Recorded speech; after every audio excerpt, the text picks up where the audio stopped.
Paramashivoham. Om Nithyananda Paramashivoham. Om Nithyananda Paramashivoham. Om Nithyananda Paramashivoham. Om Nithyananda Paramashivoham. Om Nithyananda Paramashivoham. Om Nithyananda Paramashivoham. Om Nithyananda Paramashivoham. Om Nithyananda Paramashivoham. Om Nithyananda Paramashivoham. Om Nithyananda Paramashivoham. Om Nithyananda Paramashivoham. Om Nithyananda Paramashivoham. Om Nithyananda Paramashivoham. Om Nithyananda Paramashivoham. Om Nithyananda Paramashivoham.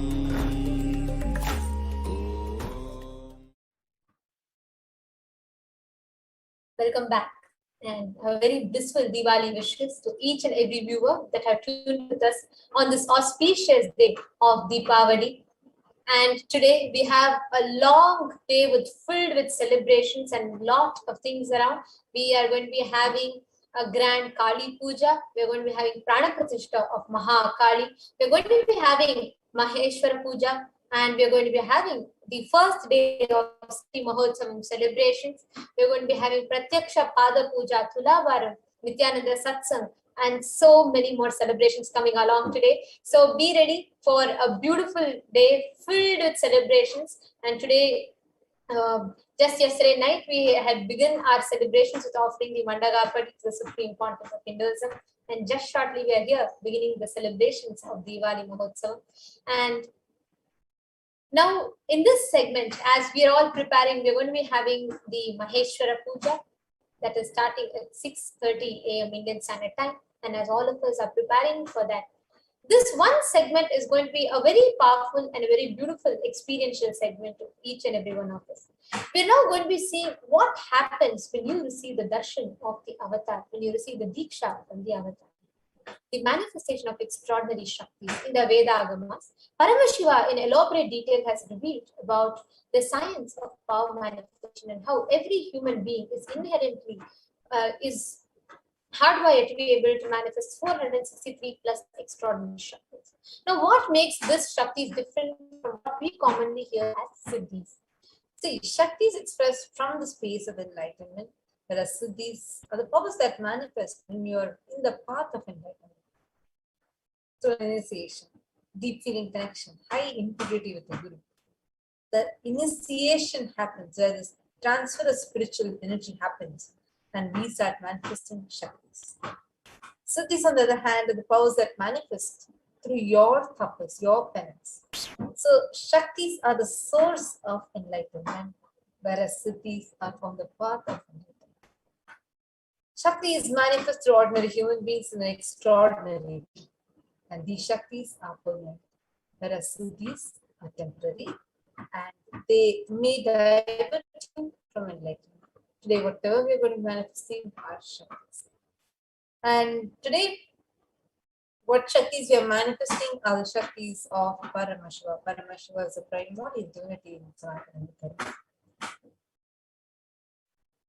Self-effulgent. Today, who is walking amongst us? The 1008th living incarnation, Supreme Pontiff of Hinduism, Jagadguru Mahasannidhananda, His Divineness, Bhagavan Nithyananda Paramashivam. Ever since the beginning of civilization, the Sanatana Hindu Dharma has been a cradle for enlightened beings and highly advanced sciences. It was where the science of enlightenment and powers, Shaktis, was lived and taught as a lifestyle. And for the first ever time in this millennium, in the modern world, Paramashiva himself is walking the planet Earth to give this whole science as an experiential understanding for each and every one of us in a record-breaking and never accomplished manner before. And the Supreme Pontiff of Hinduism, the 1008th incarnation of Paramashiva, was birthed by various enlightened beings, Siddhas, Yogis, Yoginis, Brahma Rishis, and Sannyasis, Sadhus, Sadhvis, and so many Mahapurushas, Siddha Purushas, enlightened beings. And each of them, we all can see the pictures of various enlightened beings and Siddhas, Siddha Purushas, who meditated and did tapas to birth Swamiji on planet Earth, birth the incarnation of Paramashiva on planet Earth. Now, Swamiji is giving these extraordinary Shaktis, the same science from the disciplines of Vedanta, Mantra, Siddha Vidya, Yoga, Yogic sciences, and Siddhas, and various other disciplines. And Swamiji is transmitting the essence of all of these greater science to all of us in the form of initiation. In the form of initiation, the Diksha. So, whatever Shaktis, whatever sciences that we are learning are authenticated by 4 aspects of evidences. Now, these 4 aspects are Shastra Pramana, the reference from scriptures, the time-tested and unchangeable truths which are revealed in these scriptures, the source scriptures of Sanatana Hindu Dharma. The next is Apta Pramana, experiences and results of Aptas, authorities of Hinduism, the Vedic rishis and scientists who time-tested and verified the science. The next is Atma Pramana, the experience and results accounts from the life of the Supreme Pontiff of Hinduism himself, who time-tested and verified each of these sciences, living as an example. And the next is Pratyaksha Pramana, which are the empirical evidence from modern science and observation, experimentations. And all of this is being given to all of us through the Diksha. And today we are going to be seeing one such manifestation of the Shakti of third eye. We are all now going to be witnessing the Shakti of body scanning. And we request each and every one of you that have tuned in with us, whoever wants to experience this power of body scanning, you all can leave a comment in the comment section. And this body scanning is a power where we will, by connecting with Swamiji from the space of oneness through the third eye, we will be able to diagnose any medical issues, any medically diagnosed issues that is already existing in you, any pains in the body, any diseases, any illnesses, anything that you have, we will be able to see through the third eye, diagnose it, and share it with you for you to verify. So all you need to do is, you can give your consent to us that you're wanting. You can request for the body scanning in the YouTube live comment section in Kailasa's HDH Nithyananda YouTube channel. And we will be manifesting this power of body scanning with you. And once you request for the body scanning and we'll be sharing with you, you can verify it back with us in the comment section. But just before we enter into the manifestation itself, just want to remind all the viewers that this is a manifestation of pure conscious Shakti or power, the highest intelligence. This body scanning is in no way equivalent to any medical diagnosis. It is not equivalent, nor it is an alternative to medical diagnosis. It is purely the manifestation of highest intelligence and conscious science which we are doing. So please do consult your physician before you practice or apply any of these solutions, and please feel free to consult your physicians. And this is not an alternative or an equal to any medical diagnosis.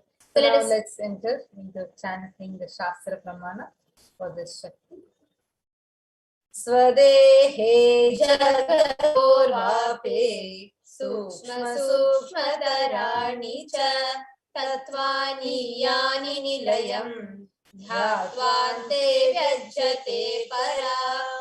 Cognize the thief that from the subtle to the subtlest constitutive principles of your whole body, Swadeha, or of the whole universe, simultaneously consist of essential reality. They are being absorbed in their source cause Paramashiva. By the experience of such restful awareness, one becomes complete from all thoughts and the ultimate Parashakti manifests through them. The next is Apta Pramana, reference to the power of body scanning from the life of an enlightened being, Siddha Purusha. There was one disciple of Agastya Maharishi, a very prominent disciple of Agastya Maharishi. One day, a man suffering from severe headache comes to Agastya Maharishi for healing. Agastya uses the power of body scanning and identifies the root cause of the headache.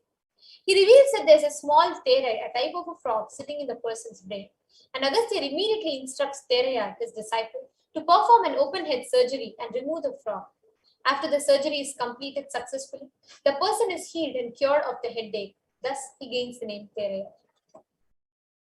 And next is the Atma Pramana, the evidence from the life of the Supreme Pontiff himself, where Swamiji himself has manifested this power of body scanning and shown humanity by example of what is the potential that lays in each and every human being. As the avatar of Paramashiva, Swamiji himself played this Leela, where even when Swamiji had a multiple compound hand fracture and Swamiji was forced to go to the surgical procedures, therefore medical checks related to that. At that time, Swamiji used the power of body scanning to precisely identify and tell the doctors what exactly the issue was. It just doesn't end there. Swamiji went through the whole surgical procedure completely without any anesthesia. Not just Swamiji had no pain, Swamiji was completely conscious, and Swamiji was in fact delivering a discourse on how to live a life without pain as Swamiji was going through the surgery. And today, there are thousands of disciples who are experiencing this same extraordinary Shakti as their experience. Let us all now enter into the manifestation. We have Ma Jun Vamadeva Shivam, Ainar's Avotinsaya, Melissa Cook, all of whom have requested for body scanning. And we request all the three. You have actually requested a body scan for Sandra Marquette.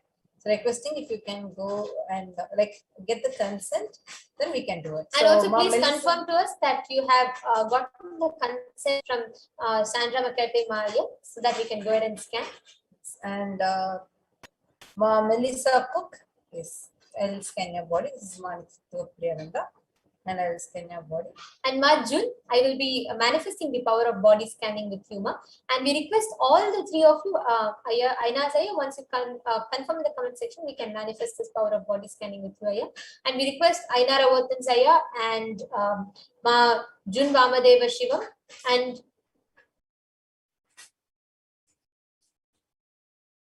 and Ma Melissa Cook, all three of you, to stay tuned in the comment section. And once, as you are scanning, you can share with us, you can acknowledge to us that you are hearing, and you can acknowledge to us if you are able to live it.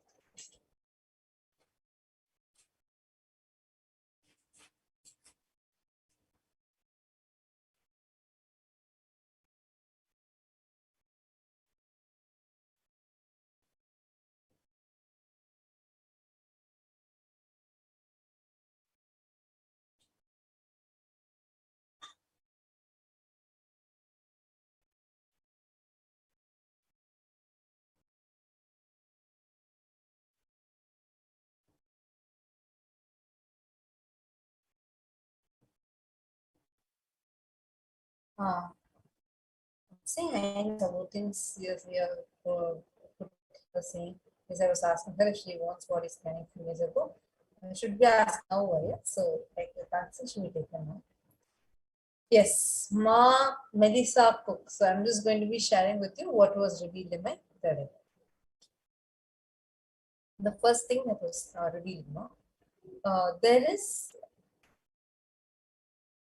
the process, or the liver is slightly loaded. Actually, the toxins in the liver is slightly loaded, because of which the processing, the fat does not get digested faster in you. And this makes it sit in your system more. And a lot of toxic buildup is happening in your system. The liver is feeling more loaded, and the liver is not functioning to its full capacity. How you can see this is you will observe a lot of very frequent abdominal, not pain, but abdominal discomfort, as well as if you see the eyes, your eyes would have a slight yellowishness. It's not full yellow color like that, but it is not white and clear. You will see it will be like having a slight yellow tint in your eyes, specifically your right eye. And you will also observe that both your cheeks, if you see, you will get the breakouts that you get, and especially like very small like pimples kind of thing, which will be like inside. So like it will just be like bumps on your skin. You will observe this. It will specifically happen in this region. So this is what I was able to see. This is the first thing. And because of this being happening in your system, you would see there is sudden increase in your weight. The weight always fluctuates for you.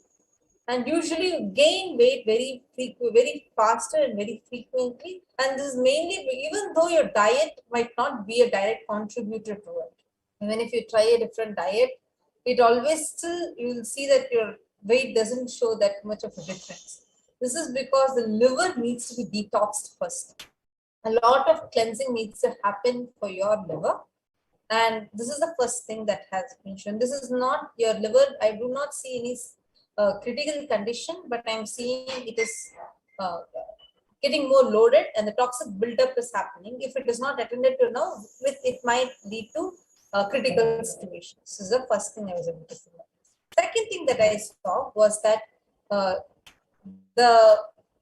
actually it is linked with this. Because of the fat buildup that's happening, there's water retention also happening, specifically in your lower part of your lower abdomen, your feet. If you sit for a long, retention is not that much, but it has started. So this is again linked to this the problem that's there with your liver. And one other thing that I saw is that you have your menstruation cycle fluctuates. It doesn't come like on time. Many times there'll be a lot of delays that are happening. This is again, see this one, I'm going to be actually sharing a few things that was revealed. All these are interconnected. And it is all interconnected to the root, which is the liver. So there is a cyst buildup that's starting to happen, because of which you'll also experience a lot of mood swings in you. For no reason, you feel utterly powerless. You feel like crying for no reason. The mood swings will happen like very a lot in you. This is happening. See, all these that I'm talking about are happening very frequent, very late in, like recently only. And another thing that is impacting is also your hair. Your hair has started, like if you observe the last 6.5 months, the hair fall has started increasing. So this is how all these are interconnected, and this is what one of the important things that are affecting you is what I was able to see. And one more thing is the lungs, because the body is gaining more weight. It's directly affecting the lungs, and the lungs are also feeling the stress of it. If you see, you will feel like that heavy breath or short breath happening very frequently. Like you'll feel like a kind of heaviness very frequently happening in your chest area. But if your body, the weight is reduced and the body is detoxed, automatically it will become clear. So these are the things that I was able to see, Ma. So you can acknowledge.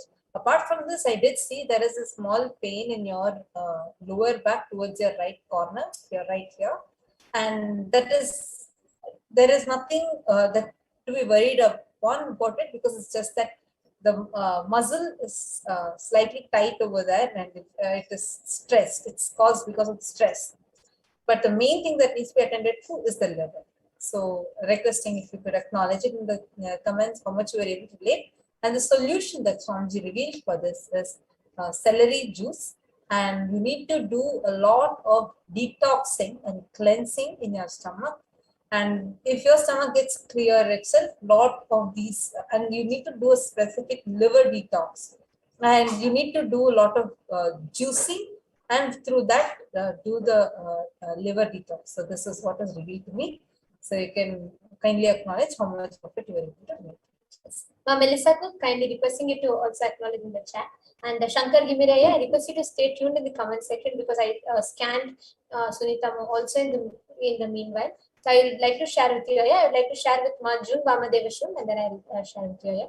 So Ma June, I wanted to let you know, the first thing that I saw is in the last 2.5 weeks, your body has been going through severe, actually, if you see your face, it has started, your face, the whole cheeks, everything has reduced like anything. You have lost a lot of weight and you're turning pale. You're becoming actually like thin. You're losing weight extremely.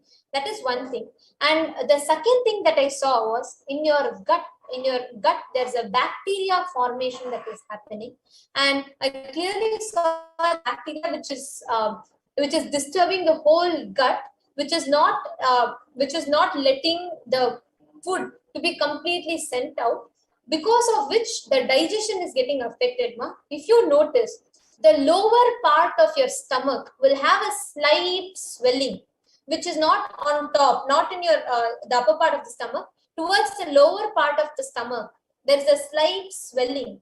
And this is because two things. There is one, water collection that is happening, and that is creating like a swelling in your lower stomach region. And if you see in your, this is also having the gut bacteria. If you see your whole cleansing of the body and the foods being cleansed from your stomach, that does not happen properly. And one more thing, if you notice, you are developing dark circles. And this is directly not related to sleep. This is related to hemoglobin level in your body.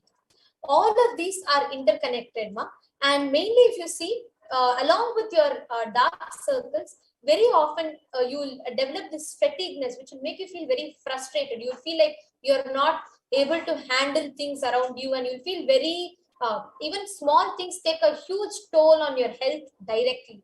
And especially I saw this is related to some relationships which are close around you, and some one particular person in your professional career.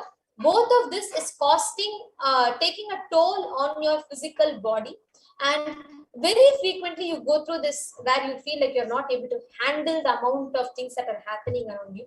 All of this is that the delusion or the things that are happening outside is getting twice more exaggerated in your inner space because of this bacteria in your gut.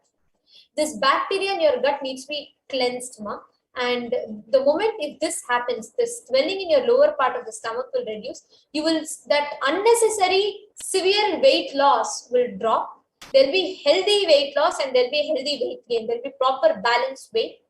And also this dark circles is because of the lack of oxygen and hemoglobin in your body, which is also again directly related to the gut developing the bacteria which are developing in your gut.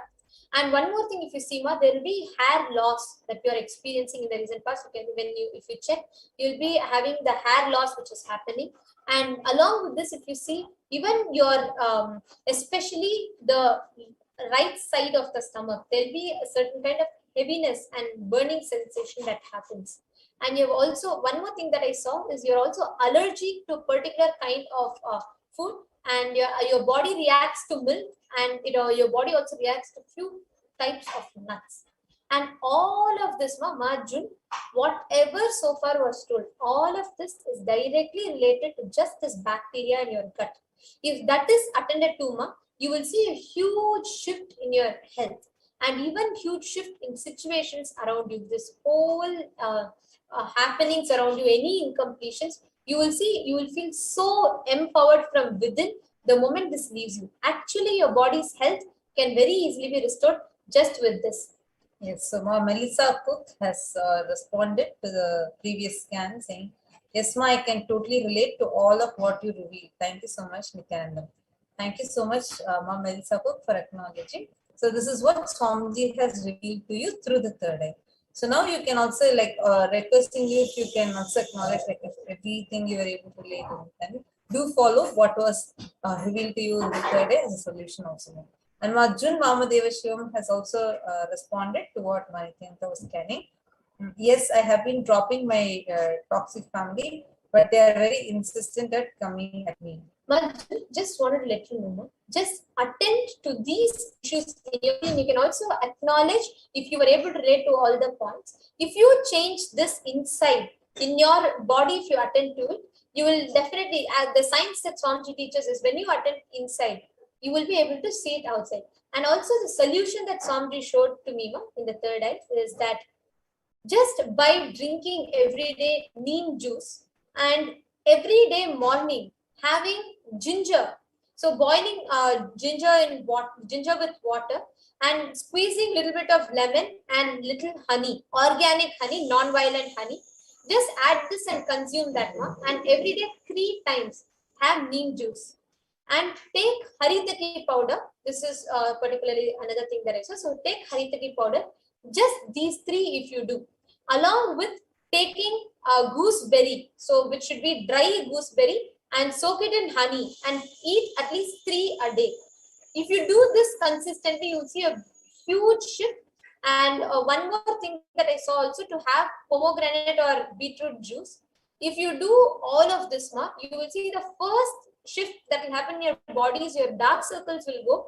The second thing that will happen is that swelling in the lower part of your abdomen will reduce. The moment these two happens, you will start seeing so many more things clearing up around you.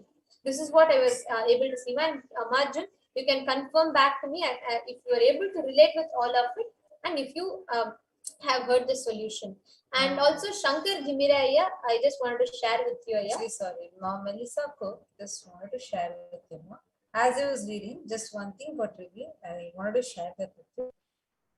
Black jaggery. I actually saw a black jaggery, meaning a very dark brown. It's just, the word is black jaggery with ginger, and you need to have this consumed. You need to boil them together, and you need to consume in the morning, and you need to replace your sugar with black jaggery. So this was what was revealed. I just wanted to share that with you. And Ma Melissa, I request you to also acknowledge if you heard this part. And all right, Marjun, thank you for confirming. And also Shankar Gimiraya, one thing that I saw with Ma Sunita is her health right now is very, it's extremely low. And I'm seeing that in her blood there is some impurity. There is a toxin which is getting released in her body. And if you see here for Sunita Ma, she very recently, she'll have a lot of, very easily she gets impacted by the situations that are happening around her.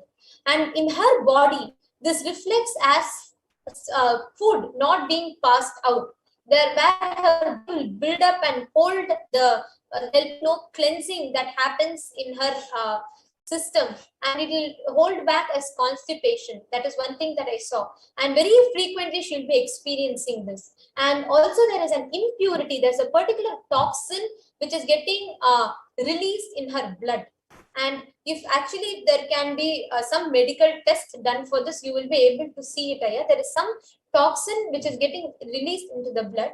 If you see for Ma Sunita, very frequently she will get red color breakouts, not just on her face, even on her body.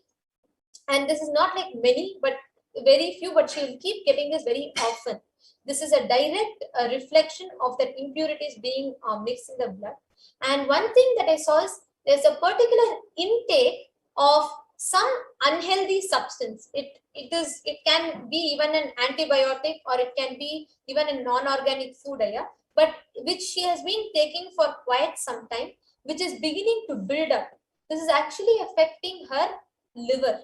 This is not a severe damage that her liver has. There is no severe damage, But this medicine or this consumption of some non-organic product has been continuously impacting her liver, and because of which that function of the liver is not happening properly. Liver is starting to secrete one kind of a liquid. So this is causing a severe hormonal imbalance in her whole system. And this is the main thing that I saw. And even if you see in her personal life here, there will be lots of ups and downs that she will very frequently go through.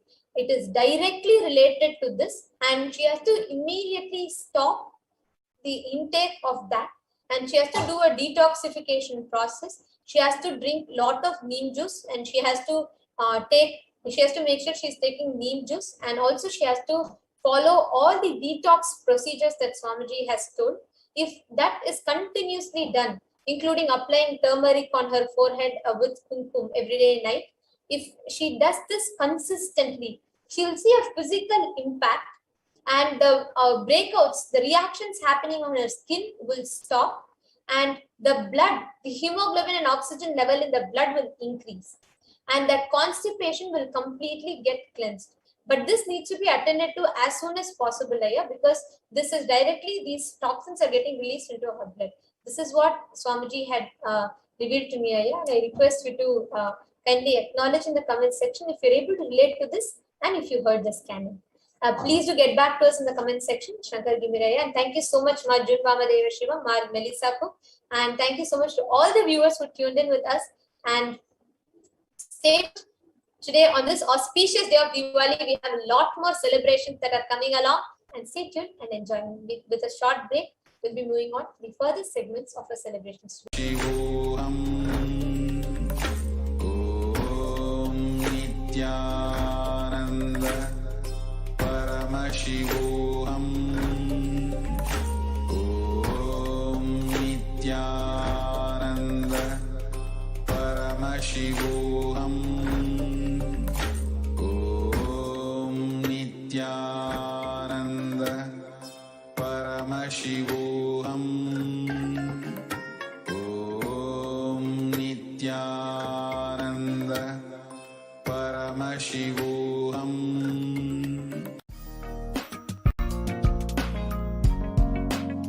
We get you health. We get you ability to build beautiful relationships in your life. We get you direct spiritual support, and we make sure you become wealthy.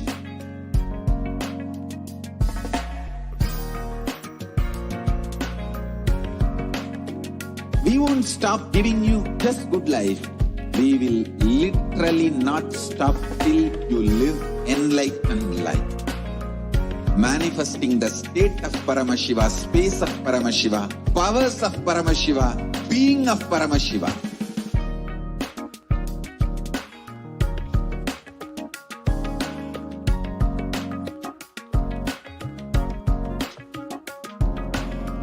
Whole world should become Kailasians.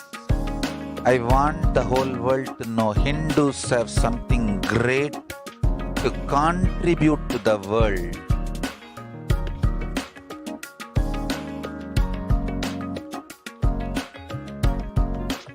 We have something great to contribute to the world. Let us do that.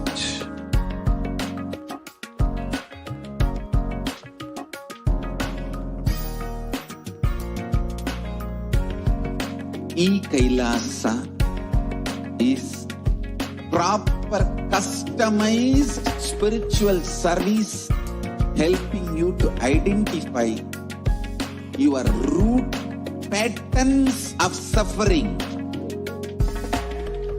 We have perfected the science of helping every individual from every cultural, religious, nationality background.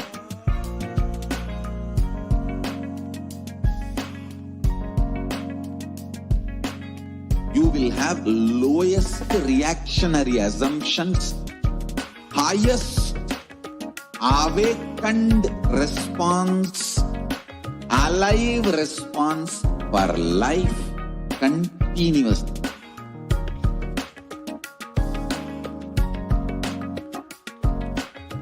Kailasa is enlightenment ecosystem, literally enlightenment itself in your own home, wherever you are.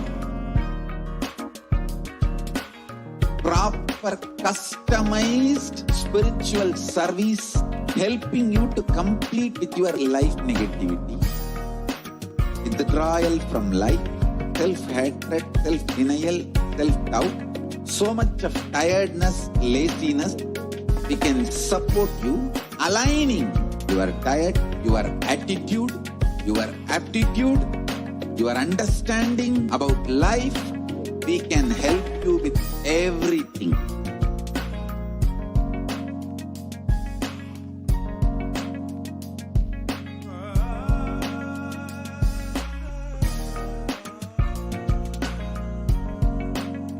If you are interested in enlightenment, we will immediately bring this to you. If you are not interested, we will explain the whole science, inspire you, and make you interested in enlightenment science. We need to cater this enlightenment science to the whole world wherever they are, because enlightenment is the birthright of all human beings. Kailasa is responsible to provide that to all human beings.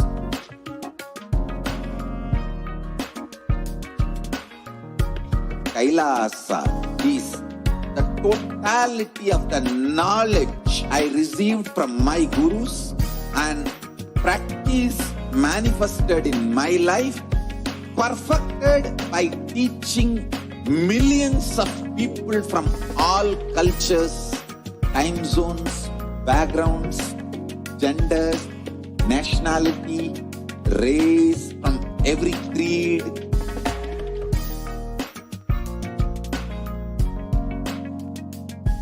So this absolutely perfected knowledge available to you, served to you in your home, without even you moving out of your couch, free of cost.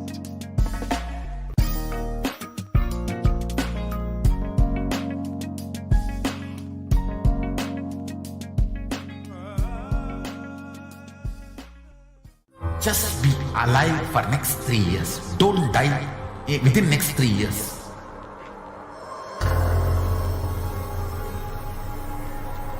Just don't die within next 3 years. Be alive. Somehow be alive. I'm working sincerely. I will reach you somehow. Somehow I will reach you. It's my commitment to humanity.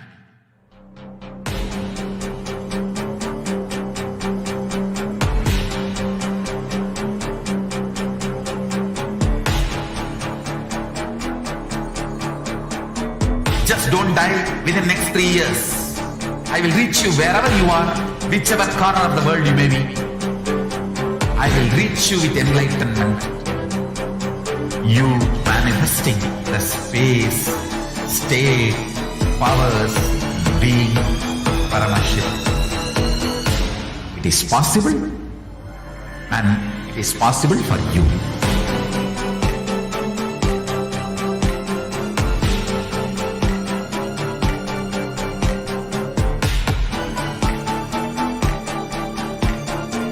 Paramashivoham will reach you with enlightenment science. I know he is going to do the job. Just be alive for next 3 years. Nothing else. What I mean by the word Kailasa, listen intensely. Enlightenment ecosystem, literally enlightenment itself in your own home, wherever you are. If you cannot come to Kailasa, it's okay. Kailasa can come to you. Kailasa coming to you is Kailasa.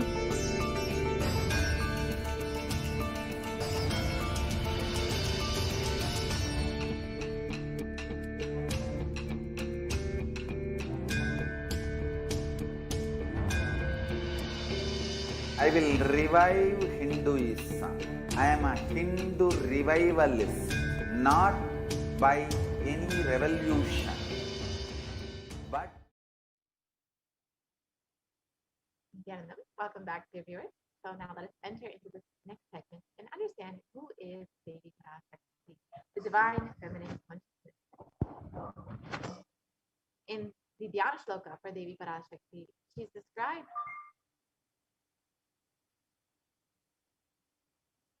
The Dhyana Shloka of the Devi Parashakti describes the Divine Mother is to be meditated upon as shining in a vermilion red body, with a triple eye, sporting a crown of rubies, studded with a crescent moon, a face all smiles, a splendid bust, one hand holding a jewel cup brimming with mead, and the other twirling a red lotus.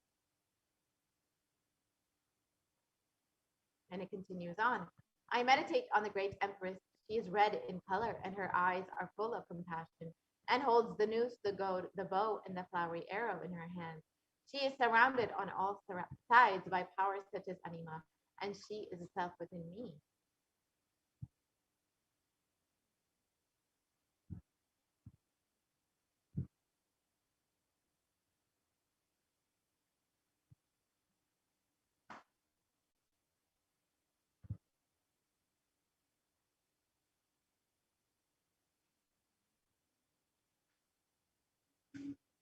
Devi is the ultimate pure feminine consciousness. Parashakti is the cosmic mother. It is her cosmic womb from which billions and billions of universes come out and go in. Source where the Big Bang and black holes go on. Parashakti is the source Shakti, source energy, source power from which all of us came, in which all of us are even now, in which all of us are going to merge.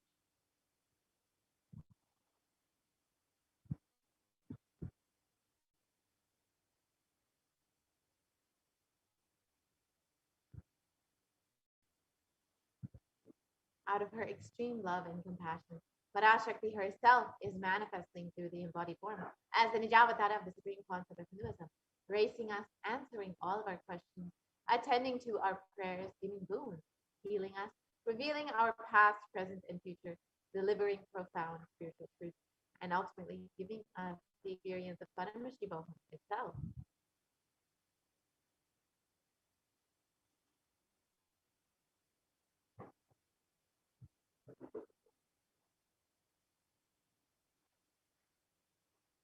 And in the words of Devi Parashakti herself, raising in Omkara, expressing as the Vedas and Agamas, blossomed as Jimkara, filled as Parashodasi, living in the 40 triangles, the Kailasa Swamini, who is the Kailasa Sripura Chintamani, Parashodasi, sitting as part of Paramashiva, Parameshwari, who rules the world, Paramashakti, Manonmani, Meenakshi as Nithyananda. I took Nijavatara here to give good boons to everyone, to bestow all goodness, Hiranya Garbhasvarupini, Brahmanda Yoni, Shami, Chandramauli, Rapala, Aparna, Uma, Parvati, Savitri, Navayavana, Samrajalakshmi, Parameshwari, Parashodasi, Meenakshi. Taking the form of Nithyananda, I came here as Nijavatara with great compassion and blessing. Listen, people, to do good to all of you. I took the form of Nithyananda and came down as Nijavatara. Raising in Omkara, blossoming as Shiva, Shiva manifesting as the source of existence, the powers of existence, the expression of existence, from the oneness of Om, blossoming as into two as Prakriti and Purusha, blossoming into three Shaktis, Ichakriya Jnana, growing as the four Vedas, expanding as the five Panchabhutas, beyond the six chakras, filled as the Gotaras of the seven Rishis, expanding as the eight directions, existing as the nine grahas, blossoming as the 10 Indriyas, being as the 11 Rudras, creating all the worlds, bringing life to tell and make truth blossom, to do good, Parashodasi, Meenakshi, in the form of Nithyananda, I came to bless every one of you.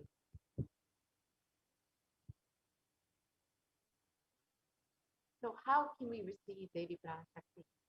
In the words of the supreme concept of Hinduism himself, literally, you are seeing Paramashiva and Parashakti at that moment. She is there in your screen, so always receive her very traditionally. Keep 2 betel leaves, 1 banana, 1 betel nut, and 1 coin in front of the screen. Watch Devi. This coin is considered the traditional dakshina. In the Hindu tradition, it can be even the lowest value. In India, it can be even 1 paisa. In the US, it can be even 1 cent. I'm not trying to monetize. Keep even 1 cent. It is okay. So for 100 days, if you have darshan, it will add up to $1. In India, even 1 paisa is okay.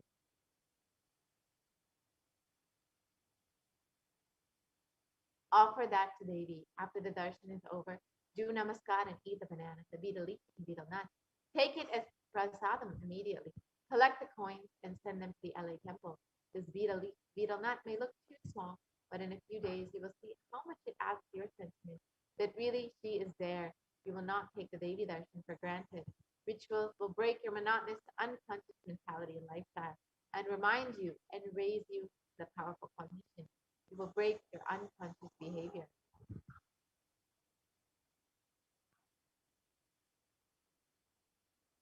So how can we set up our tambulu? You can see here with 2 betel leaf, 1 banana, 1 betel nut, and 1 coin. You can put that on a plate and offer that to Devi every time you have darshan. Just keep that in front of your screen. And you will see just this one small gesture, how your connection, your experience of Devi just blossoms with this one small gesture. Now, let us enter into the next segment and understand some of the revelations made by Devi Parashakti. As all of us know, Devi has been continuously guiding us and revealing many sacred revelations about the universe, about our world, about the COVID pandemic, and much more. So let us listen to some of these revelations made by Devi Parashakti and understand how they have manifested.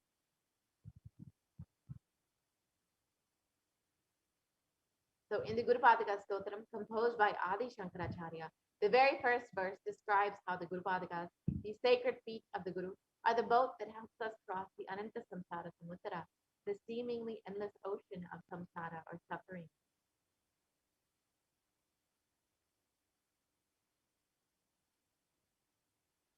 And in this verse, it describes salutations to the sandals of my Guru, which are a boat which help me cross the endless ocean of life, which endow me with the sense of devotion to my Guru, and by worship of which I attain the dominion of renunciation.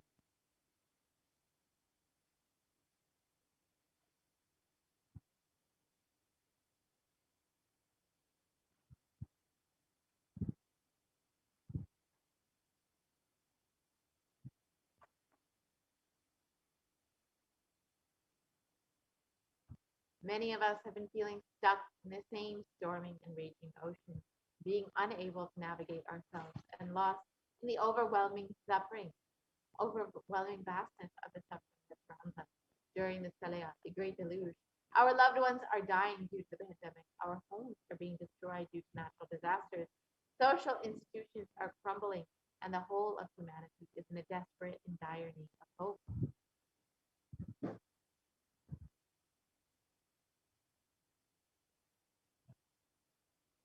It is at this time that the Supreme Concept of Hinduism, the incarnation of the cosmic superconsciousness, out of his love and compassion, having taken the spiritual responsibility for the superconscious breakthrough of the whole of humanity, is manifesting Devi Parashakti, the cosmic mother, and guiding and healing the whole world as literally the boat that sails us through the Shalaya, the cosmic luge. And Devi Parashakti is herself manifesting through the Nijavatara and answering each of our prayers, granting boons, healing us, manifesting miracles, removing all of our pain and suffering. And Devi has not just attended to us individually, but also as a humanity at large.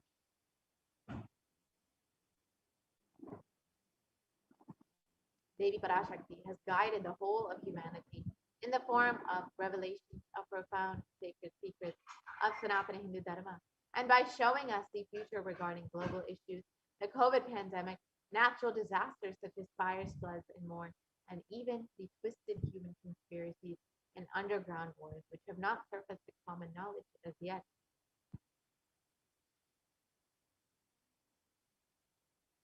In this segment, we will be elaborating on the statistical, scientific, and scriptural references of each sacred revelation, which is manifested precisely as the same guidance emerged from Devi, for us to imbibe deeply and to start following as Devi Parashakti continues to protect us until this storm ends and we are safely harbored at the shores of our country.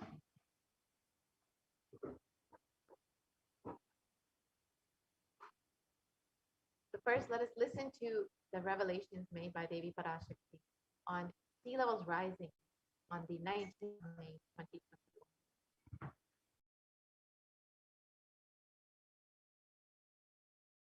ஓம் ஓம் Andreas கல். மூன்றாம் உலகப் போரிலிருந்து தப்பிக்க எந்நாடு பாதுகாப்பென்று கேட்கின்றாய், கேட்டுக்கொள் சொல்வதை எல்லாம்.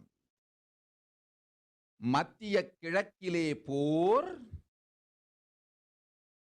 இந்தியாவில் corona கொடுந்தொற்று மற்றும் கடல் உயர் எழும்பல் எனும் மூன்றில் இருந்தும் காவல் கைலாசம் ஒன்றே.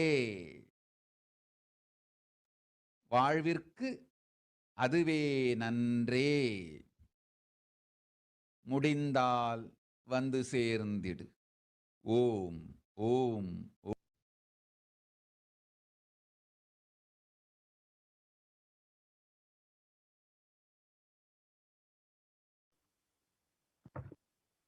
Yeah. So let us look at Devi Parashakti's revelations now into English. Devi reveals, you are asking which country is safe to escape from the Third World War. Listen to everything which is said: war in the Middle East, deadly corona in India, and rising sea levels. Protection from all these things is one and only Kailasa. Only it is good for life, if possible, come and reach.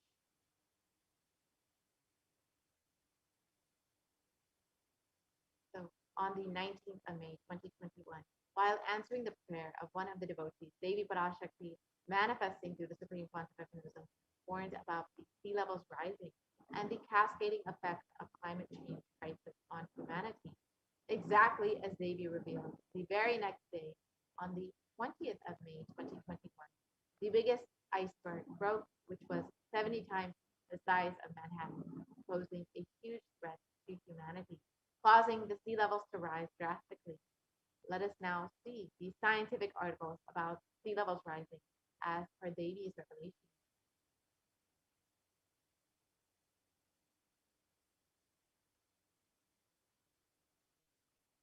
So this is the article which reported about the world's largest iceberg broke off the Antarctic ice shelf. And this was exactly one day after Devi Parashakti revealed about sea levels rising. So on the 20th of May, this happened. On the 19th of May, Devi Parashakti made the revelation. So let us understand a little bit more about sea levels rising and what modern science is saying about it.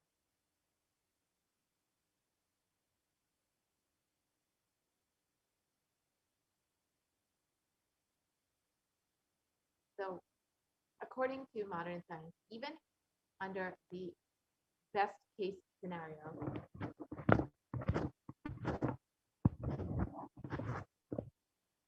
scientists expect that sea levels rise to affect Earth's coastlines significantly in the coming years. So as we can see in this graph, that if CO2 emissions are curved complete zero by 2100, we will still see sea levels rising up to 1 meter or more in the coming centuries. However, if CO2 emissions continue at the high rate that they're going, we will see that sea levels will rise up to 5 meters or more in the coming centuries.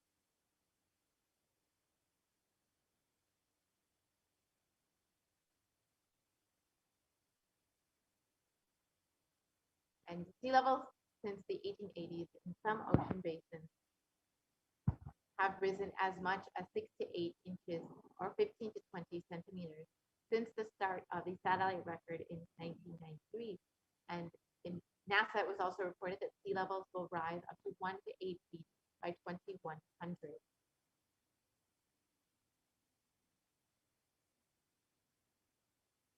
And in the United States, almost 40% of the population lives in relatively high population density coastal areas. Globally, 8 of the world's 10 largest cities are near a coast, according to the UN Atlas of the Ocean.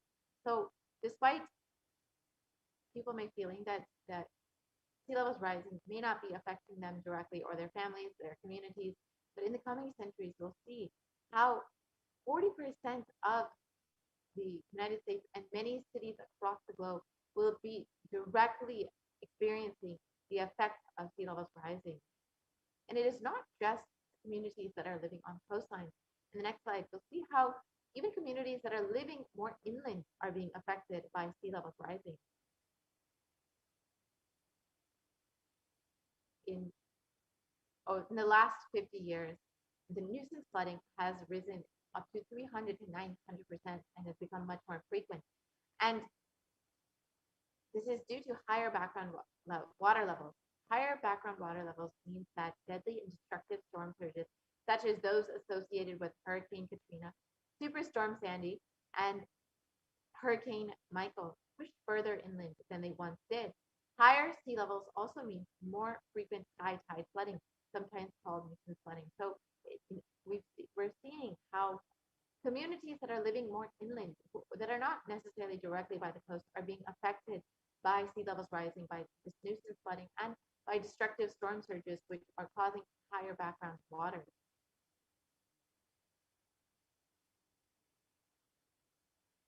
So let us understand a little bit more about the cause of sea levels rising. Of course, many of us have heard is due to global warming, which we are experiencing sea levels rising, and this is mainly in two ways. First is that glaciers and ice sheets worldwide are melting and adding water to the ocean. A second is that the volume of the ocean is expanding as the water warms. And a third, but much smaller contributor to sea levels rising is a decline in the amount of liquid water on land, in aquifers, lakes, and reservoirs, rivers, and soil moisture, which has shifted from the land to the ocean. And the shift of the liquid water from the land to the ocean is largely due to groundwater pumping. So again, due to human activity. And here you can see an example of how global warming has affected the glaciers and has caused so much of melting of ice sheets. You can see the Pedersen Glacier in 1917, which is fully formed, and in 2005, the glacier has almost completely melted. It almost looks as if it's grassland. This is in less than 100 years that we are seeing the effects of global warming. And this is literally in one lifetime of a person that we've seen such a drastic change. You can see how much the oceans are being affected by this.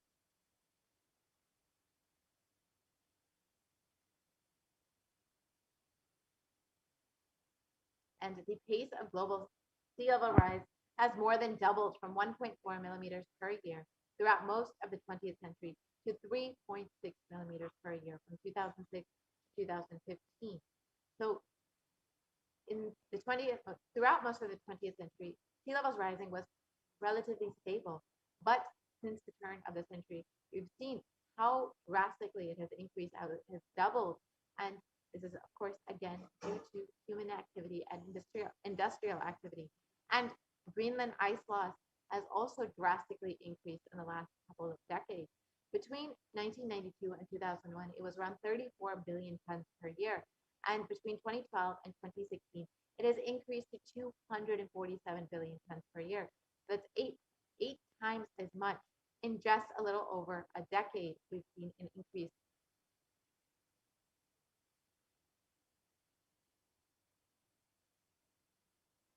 And on August 2021, the UN published a code red, a warning of worsening global warming and rising sea levels.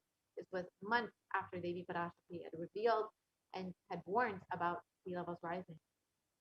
Let us see what scientists have warned about.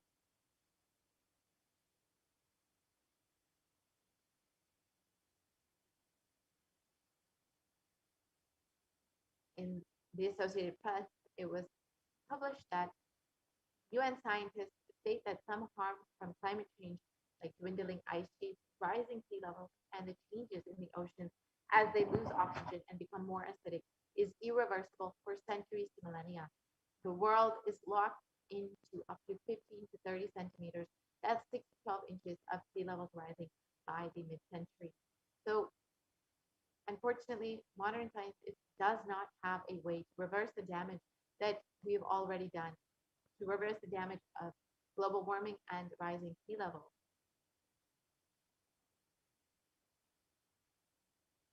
And even if we are able to significantly curb emissions in the coming decade, more than a third of the world's remaining glaciers will melt before the year 2100.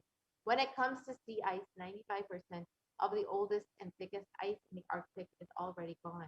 And as we saw in the earlier graph, it is predicted that even if the emissions are curbed to completely zero, we will still be experiencing these effects. We'll still be seeing the effects of sea levels rising and the climate change crisis.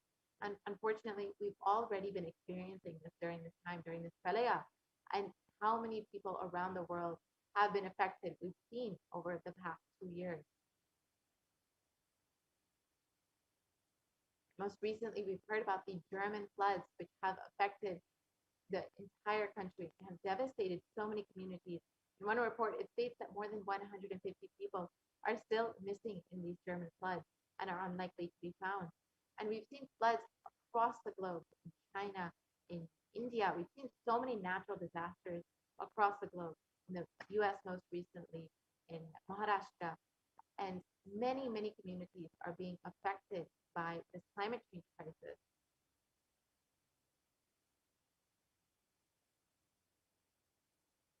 And it was reported in Science that even that Europe's deadly floods have left scientists stunned. Even scientists are shocked at the damage that the climate change crisis has done to these communities. And it was reported that the climate crisis has made the deadly German floods up to 9 times more likely. And as Devi Parashakti has revealed, there's no place that is safe from all of this effects of the climate change crisis and the rising sea level. And unfortunately, modern science does not have a way to reverse the damage that has been done. It is only Hinduism which provides a solution, which provides a way to heal Mother Earth, to reverse some of the damage that we've done to her. It is through nonviolence and connecting to Mother Nature, through oneness, connecting to Bhumata, through oneness, that we can actually heal Mother Earth and reverse the damage that we've done.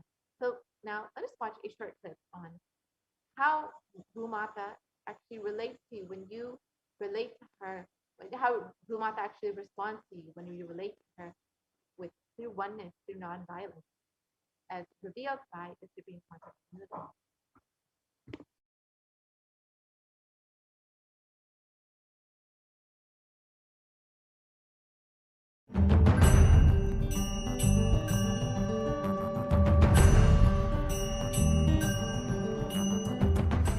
The human beings have become so distanced from the real life, are ready to explore things.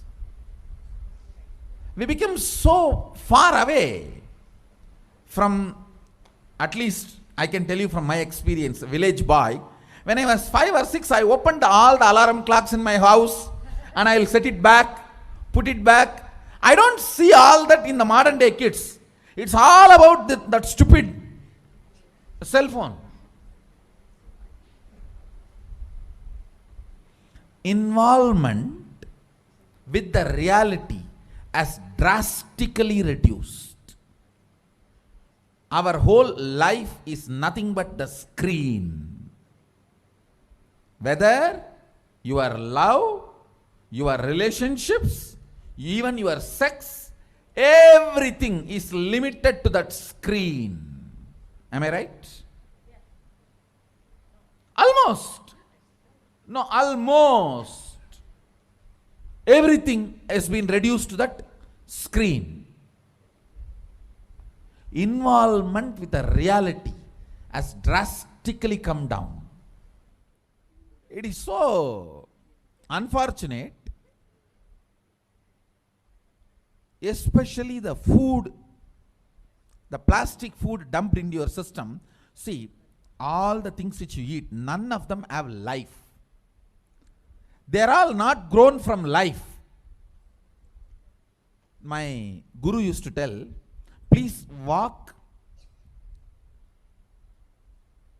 without chappal or covering your feet.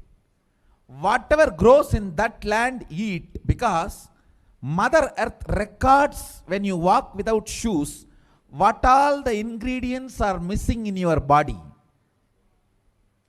She records what you need for your body, nutrients or vitamins, whatever. Whatever is missing in your body, she produces in that food which grows in that land. And eat that and live. It is too mind-boggling concept. I tell you, only after I started doing it, I realized you don't need any external medicine if you know to live with the nature.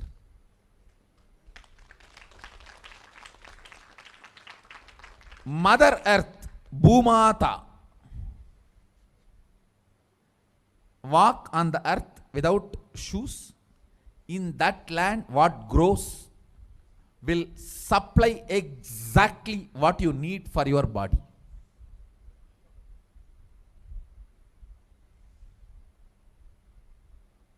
Looks too difficult to believe, but after I started doing that, I realized it. Your body does not need any other medicine, anything else. Actually, maybe 2 years before, due to these continuous classes, day and night, and in the night time, the web-based programs for the outside India, all these, my whole eating habits have gone chaos, and no question of rest. It became like a too much on the system. So I had some stomach issues. I remembered my guru telling this, walk on the earth and what grows eat. So I started walking without chappal for a few days. Suddenly I saw in my courtyard a new plant coming up. No seed, nothing, just coming up. I was wondering what is going on. How come suddenly, between the rocks, actually, between the rocks, new plant coming up. And one of the devotee Ayurvedic doctor, he said, Swamiji, if you can get this plant and add it in your food, your stomach will be completely healed. I said, where to get? When he walked into the courtyard, he said, this is the plant. This is the plant. And throughout the campus we searched, we did not find another one. Nobody knows from where the seed has come, from where the plant has come. Understand, it is not that just for me miraculously nature is doing. It is the nature's life. I was ready to play with it, so she showed the miracles to me. Anybody willing to play with her, she shows her miracles to you. Nature is miraculous. If we are ready to play, she shows it. She demonstrates her love, her care. If we go back to the food with life, our life also will start more interacting, more alive, more vibrant, more overflowing.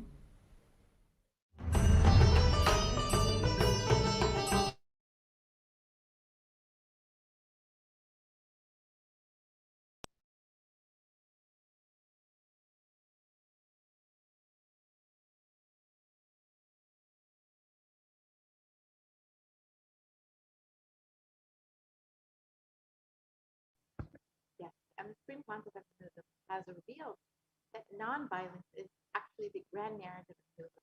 The principle of ahimsa is the grand narrative of Hinduism. So let us learn a little bit more about this.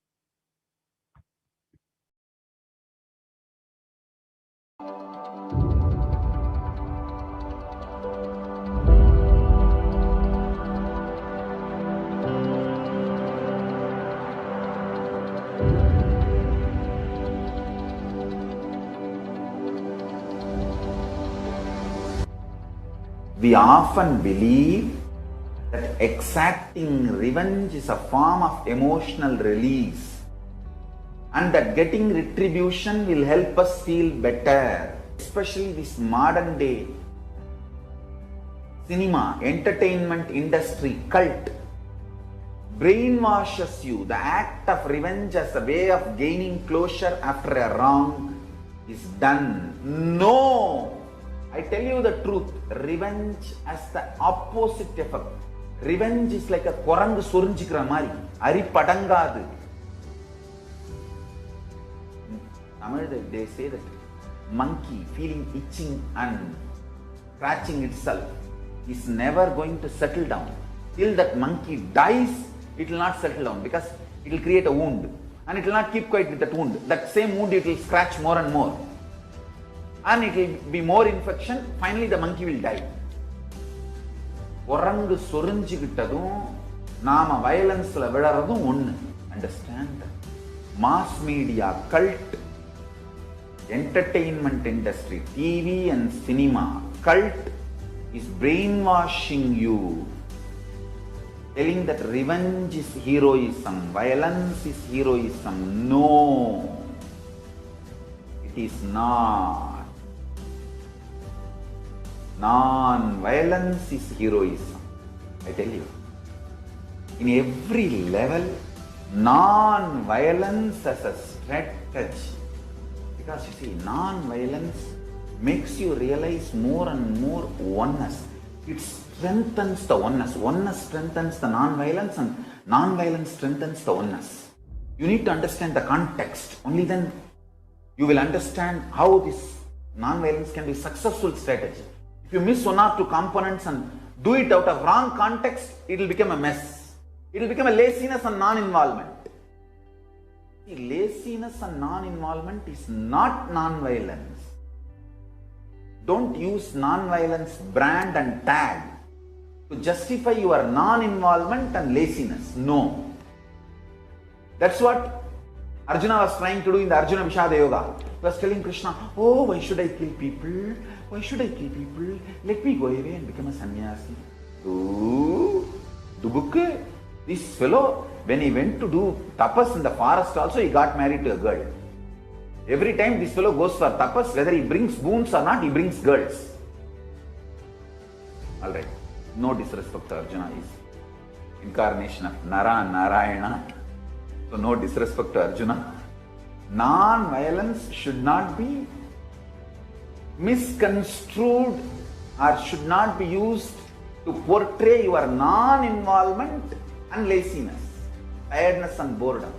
Hinduism is actively enriched. World will become great place.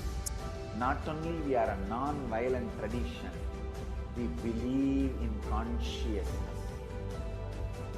We have the science of consciousness, raising the quality of the humanity.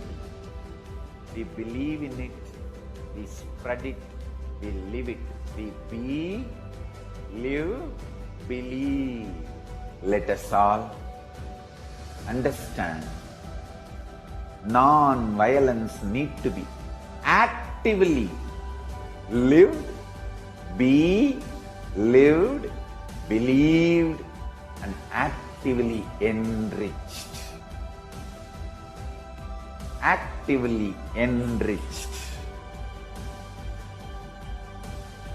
All I wanted all of you to know,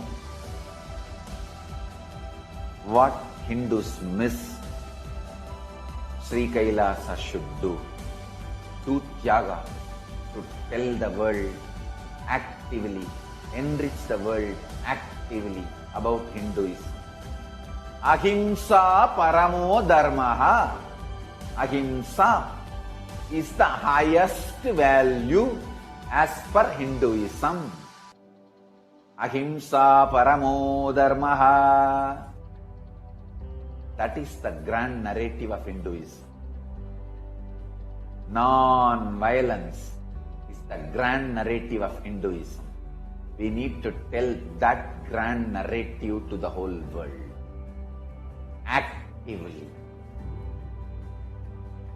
Actively. actively we need to tell that grand narrative to the whole world.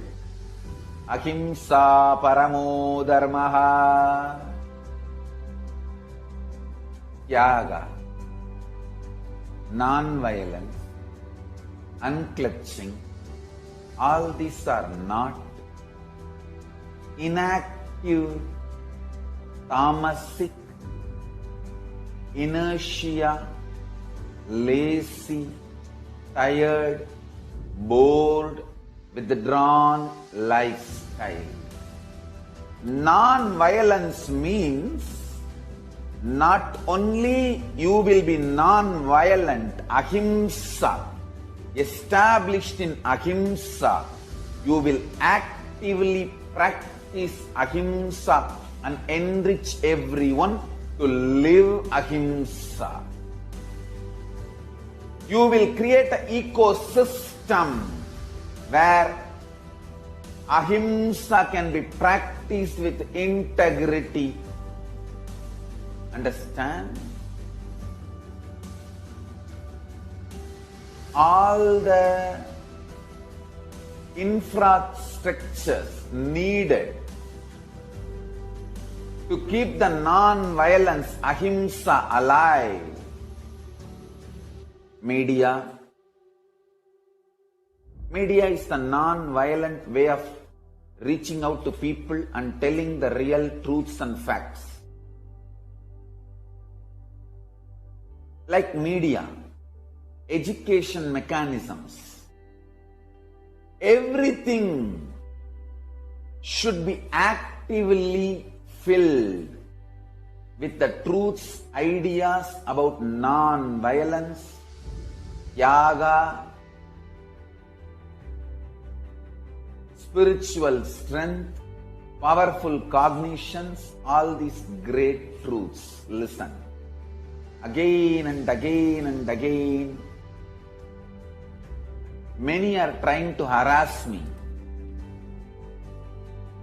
through the social media and all other way, saying that, oh, you are teaching constantly non-violence, ahimsa, peace. Don't you see you are making Hindus weaker and weaker? Understand? If Hindus listen to what I am saying sincerely, they will understand I am trying to make them really stronger. Understand? Strength is intelligent way of existing.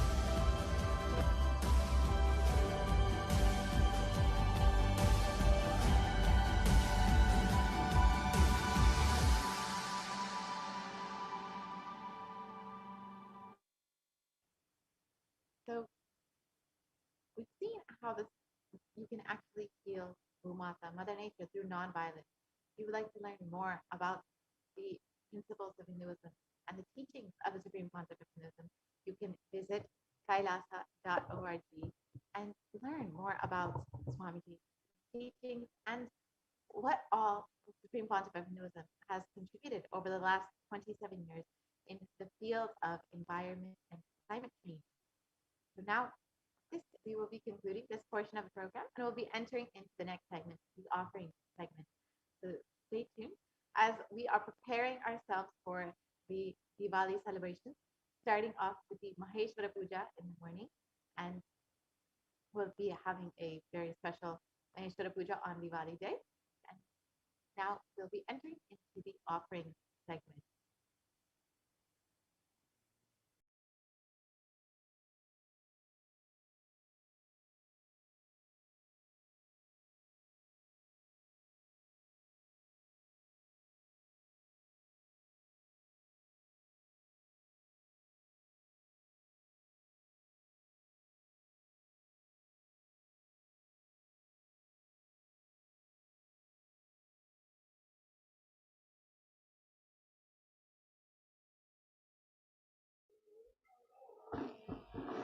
Nithyananda, and welcome back to this segment where we'll be learning more about the various traditional offerings we can offer to Devi Parashakti today as we get ready for the darshan and blessings of Devi Parashakti and also the celebrations the Deepavali celebrations and a very special Maheshwara Puja on this auspicious Amavasya.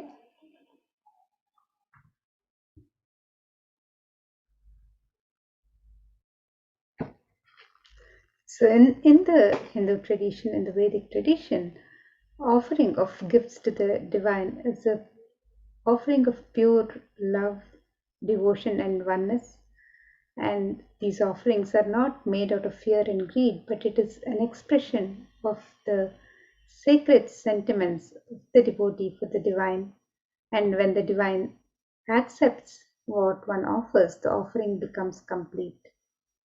And when an avatar lands, the offerings are purely a part of the grand Leela played out only for the purpose of enlightenment.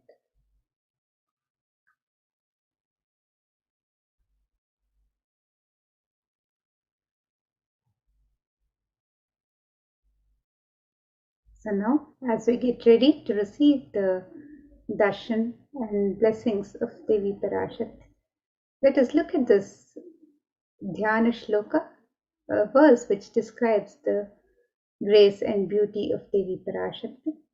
This verse is from the Moola Agama Manonmani Dhyana. Indunibhavedakaravahninayam syat pankajavaraabhayajapaksharasarayuktam Angahimabhushanavicitravasana syat Tungamakutojjwalamanonmaniswarupam.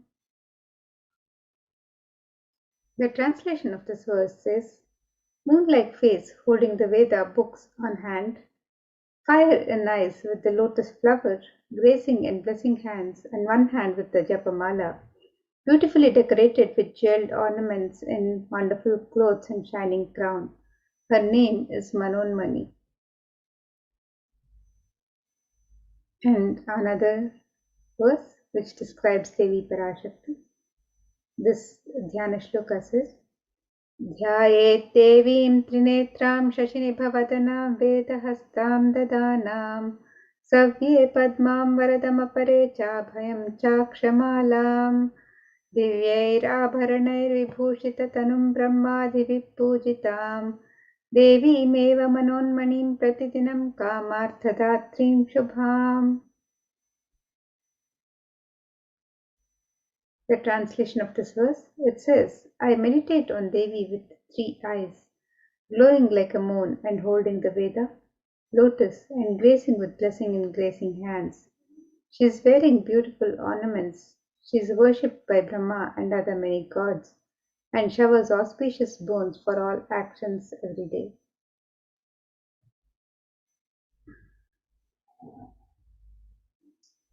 And in the Hindu tradition, various offerings to the divine in the temple rituals, the traditional offerings for the divine and in the worship of the divine. These offerings are made in the sacred element of gold. And let us look at this verse from the Atharva Veda, which describes the significance of the divine element of gold. It says, Kredajutam janmanedam hiranyam agnirekam priyatamam babhuva somasyaikyam insitasya parapatata apamekam veda samreta ahutatte hiranyam tridastvai vishe. The translation for this verse, it says, triply born by birth is this gold. From the atoms of Agni is one. It becomes dearest to Agni. One fell away from Soma when it was hurt. One they call the seed of virtuous and powerful Apa, the watery molecules. Let that triple gold be for your long life. Gold is a divine element in the Hindu tradition. It purifies anything it touches. It is an element of great spiritual significance and spiritual power of healing and enlightenment. The vibration of gold has the power to infuse sattva energy and positive thought currents in anyone who wears it and in anyone who sees or operates in its vicinity. The gold is present in all the Hindu scriptures, the Agamas, the Vedas, the Shrutis, Smritis, Itihasas, Puranas. In all the Hindu scriptures, it is abundantly displayed that gold is the most auspicious and purest metal which purifies our being. In the Hindu civilization, everything was built in gold, exchanged in gold. Ritual feasts were offered in gold bricks. When one was to be saved from life-threatening illnesses, gold was offered as a ritual fee. Gold was in abundance and used for weighing equivalent amounts of commodities, including cows. The kingdoms were built with huge doors of gold. The streets would have huge columns and huge archways made of gold. The horses and cows were dressed in gold. Hindu civilization thrived on the banks of rivers of gold. The Indus River was called Hiranmaya, the river of gold, in Rigveda. The river Saraswati was called Hiranyavartini in Atharva Veda. Gold is the supreme element for offering gifts to the ones you love and revere. Temples are constructed and paved in gold. Deities are made in gold and decked and adorned in gold because it preserves the enlightenment energy for thousands of years and it lasts forever. So now let us look at the various traditional offerings that we can offer to Devi Parashakti as we get ready to receive her blessings and darshan today.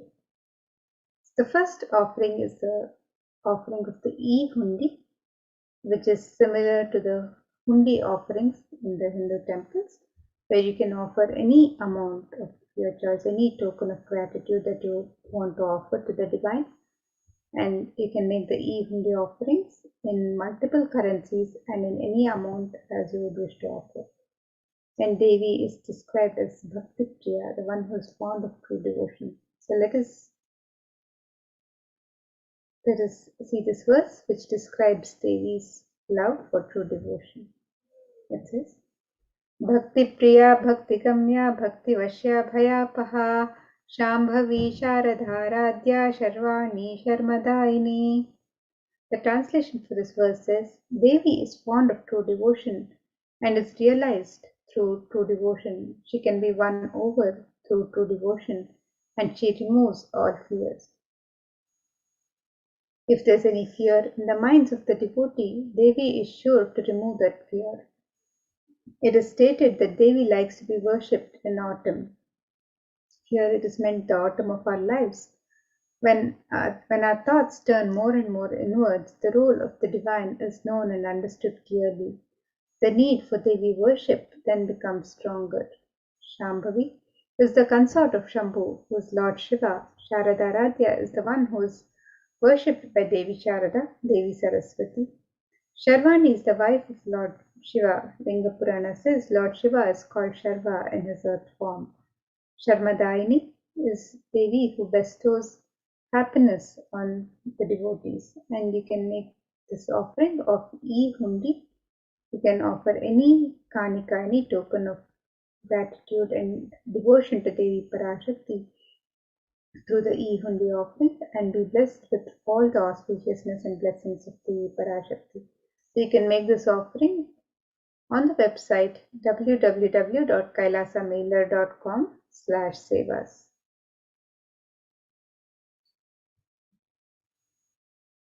And the next offering to Devi Parashakti is the offering of the Sankalpa chanting, which is the offering of the conscious resolution. And this verse from Devi Mahatmyam chapter 12, verse 34 describes Tayaitanmohyate Vishwam Shaiva Vishwam Prasuyate Saya Chitta Vijanam Tushta Rudim Prayaschati. The translation says, the goddess enchants this universe and she herself gives birth to this universe. That goddess being prayed without interest in anything gives that knowledge that leads to salvation and gives wealth in the materialistic sense. And offering of the Sankalpa chanting, the conscious resolution blesses the devotee offering with all the fruition of the desires and wishes that one is yearning for. So you can make the offering of the Sankalpa chanting on the website www.kailasamailer.com/sevas. The next offering is the offering of the Sahasranama Swarnakasu, which is the pure gold coin inscribed with one of the 1008 sacred names of Devi Parashakti. Devi is described as Nama Parayana Prita, she who likes the repetition of her various names. And this offering of the Sahasranama Swarnakasu, the pure gold coin inscribed with 1008 sacred names of Devi Parashakti, is a very special and unique archana offered to the Mahameru of Devi Parashakti. So you can make this offering of the Sahasranama Swarnakasu in any of 3 different denominations and any number of coins as you wish to. And each coin is inscribed with one of the 1008 sacred names of Devi Parashakti, which describe her Ananta Kalyana Gunas, the very divine qualities of Devi Parashakti. And with this offering, you are also blessed to imbibe these very same divine qualities of Devi Parashakti herself. So you can make the offering of the Sahasranama Swarnakasu, the pure gold coin inscribed with 1008 sacred names of Devi Parashakti. You can make this offering on the website www.kailasamailer.com/sevas. And the next offering to Devi Parashakti is the offering of the Mukta Anguti, the gold finger ring embedded with pearl. And Devi is described as the one who is adorned with garlands of pearls and jewels. So let us look at this verse which describes Devi Parashakti's beauty and splendor as she is adorned with these pearls and jewels. मुक्ताहारलसत्किरीटरुचिरां पूर्णेन्दुवक्त्रप्रभां शिञ्जन्नूपुरकिङ्किणिमणिधरां पद्मप्रभाभासुरां सर्वाभीतफलप्रदां गिरिसुतां वाणीरमासेवितां मीनाक्षीं प्रणतोऽस्मि सन्ततमहं कारुण्यवारां निधिम्. The translation of this verse, it says, I bow to the goddess Meenakshi, whose crown has garlands of pearls and the face shining like a full moon, who wears anklets that are studded with gemstones and has small bells, who is shining like the splendor of lotus, who grants all the wishes, the daughter of the mountain, who is worshipped by the goddesses Vani and Rama. I remain ever bowing to the goddess Meenakshi, the ocean of compassion.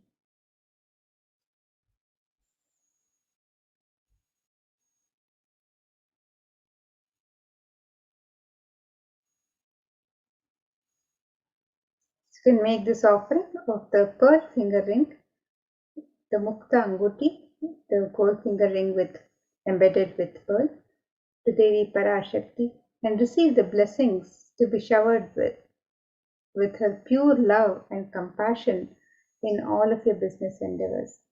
And you can make this offering on the website www.kailasamailer.com/sevas.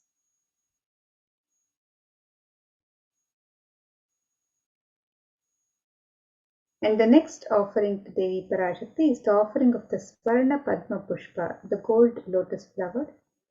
The lotus is a divine flower in the Hindu tradition and is described, and the significance of the lotus in the worship of the divine is described in various scriptures. And let us now look at this verse from the Kamika Agama, which describes one of the many significance of the lotus flower in the worship of the divine. And this verse says, Ashtavidyeshwaropeta kumbhavarana samyutam sarve sasutra vastraadhya hema pankajabhushitaah sapidanassa kurachascha pakva bilva palaprabha snapanadhyaya samsiddha pramanena samanvitaah. The translation of this verse, it says, all the kalashas should be wound around with suitable thread and covered with a new cloth. They should be adorned with a lotus flower made of gold. And there are hundreds of scriptural references in the Hindu scriptures for using the lotus in the worship of Paramashiva. Almost everything in the worship of the ultimate involving the consecration of the deities of worship or meditating on the mudras and asanas used during worship involves the lotus flower the lotus leaf, the lotus pericarp, the lotus petals. The lotus is a divine flower in the Hindu tradition. The Shakti of Paramashiva is also called a lotus. The base of the Paramashiva linga is a lotus. The disciple of Paramashiva is also considered a lotus, the one who is about to bloom. So you can make this offering of the gold lotus in any of 3 different sizes as you would wish to offer, and be blessed to have the state, space, powers and being of Devi Parashakti in your inner space amidst any and every adverse situations in your life.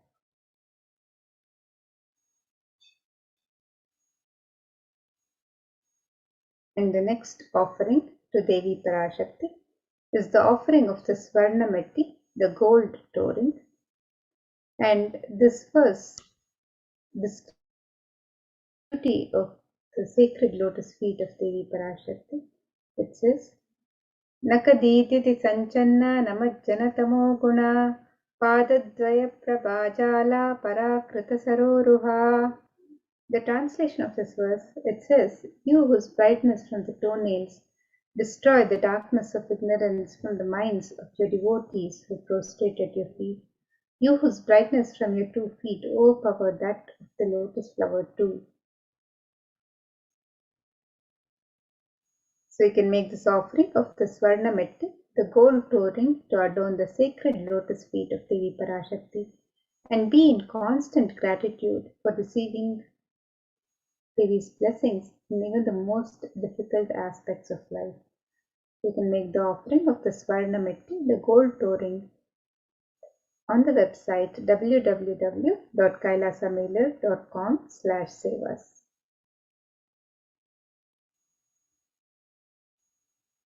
And the next offering to Devi Parashakti is the offering of the Swarna Mangtika, the gold hairline jewelry.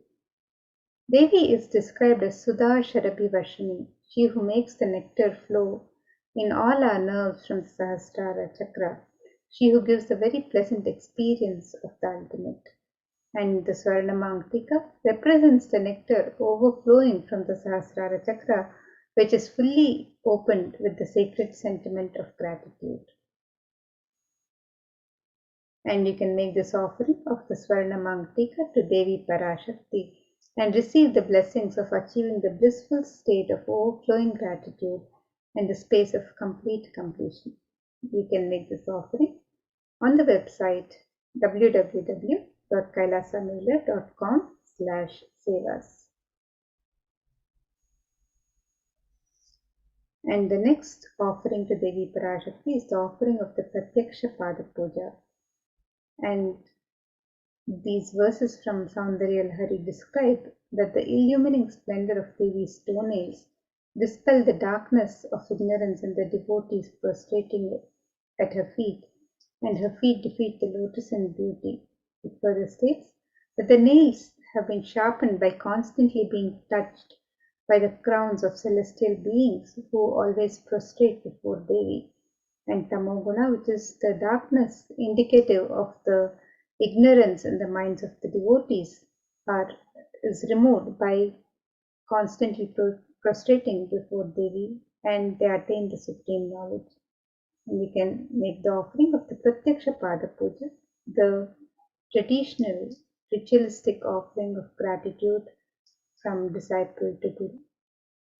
One of the most sacred, most yearned for offerings of Seva to Guru. You can make the offering of the Pratyaksha Pada Puja and be blessed with all the auspiciousness and blessings of Devi Parashakti and the Supreme Pontiff of Hinduism, Jagadguru Mahasannidhanam, His Divine Holiness Bhagavan Shri Nithyananda Paramashivam, who is the Nijavatara of Devi Parashakti herself.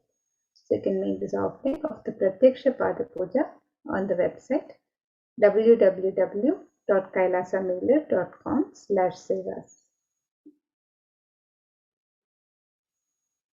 And the next offering to Devi Parashakti is the offering of the Vastra Seva, which is the offering of the sacred cloth, the traditional offering made as an offering of gratitude for the continued protection of the divine in our lives. So you can make this offering of the Vastra Seva, the sacred cloth offering to Devi Parashakti, and be blessed with all the auspiciousness and blessings of Devi Parashakti and the Supreme Pontiff of Hinduism, Jagadguru Mahasannidhanam, His Divine Holiness, Bhagwan Sri Nithyananda Paramashivam.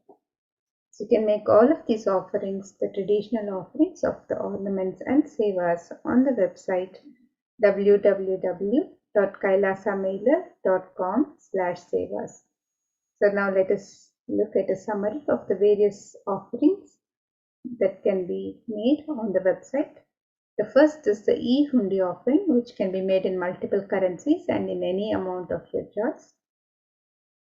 Next, we have the Sankalpa chanting, which is the offering of the conscious resolution. You can make this offering also on the website www.kailasamailer.com/sevas. Then we have the Devi Sahasranama Swarna Kasu, which is the pure gold coin inscribed with one of the 1008 sacred names of Devi Parashakti. And this offering can be made in 3 different denominations and any number of coins as you would wish to offer. You can also make the offering of the Mukta Anguti, the gold finger ring embedded with pearl, which can be offered in 3 different sizes. The Swarna Padma Pushpa, which is the gold lotus flower, can also be offered in 3 different sizes. The Swarna Metti, the gold toe ring to adorn the sacred lotus feet of Devi Parashakti. You can make this offering on the website www.kailasamailer.com/sevas. You can make the offering of the Swarna Mangtika, which is the gold hairline jewelry adorning the crown of Devi Parashakti, representing the overflowing nectar from the Sahasrara Chakra. You can make this offering of the Swarna Mangtika on the website www.kailasamailer.com/sevas. You can also register for the Pratyaksha Pada Puja, which is the ritualistic offering of gratitude from disciple to Guru. You can register for this seva on the website www.kailasamailer.com/sevas. And you can also register for the Vastra Seva, which is the offering of the sacred cloth to Devi Parashakti on the website. So now let us look at the website where you can register for any of these offerings as we get ready to receive the darshan and blessings of Devi Parashakti.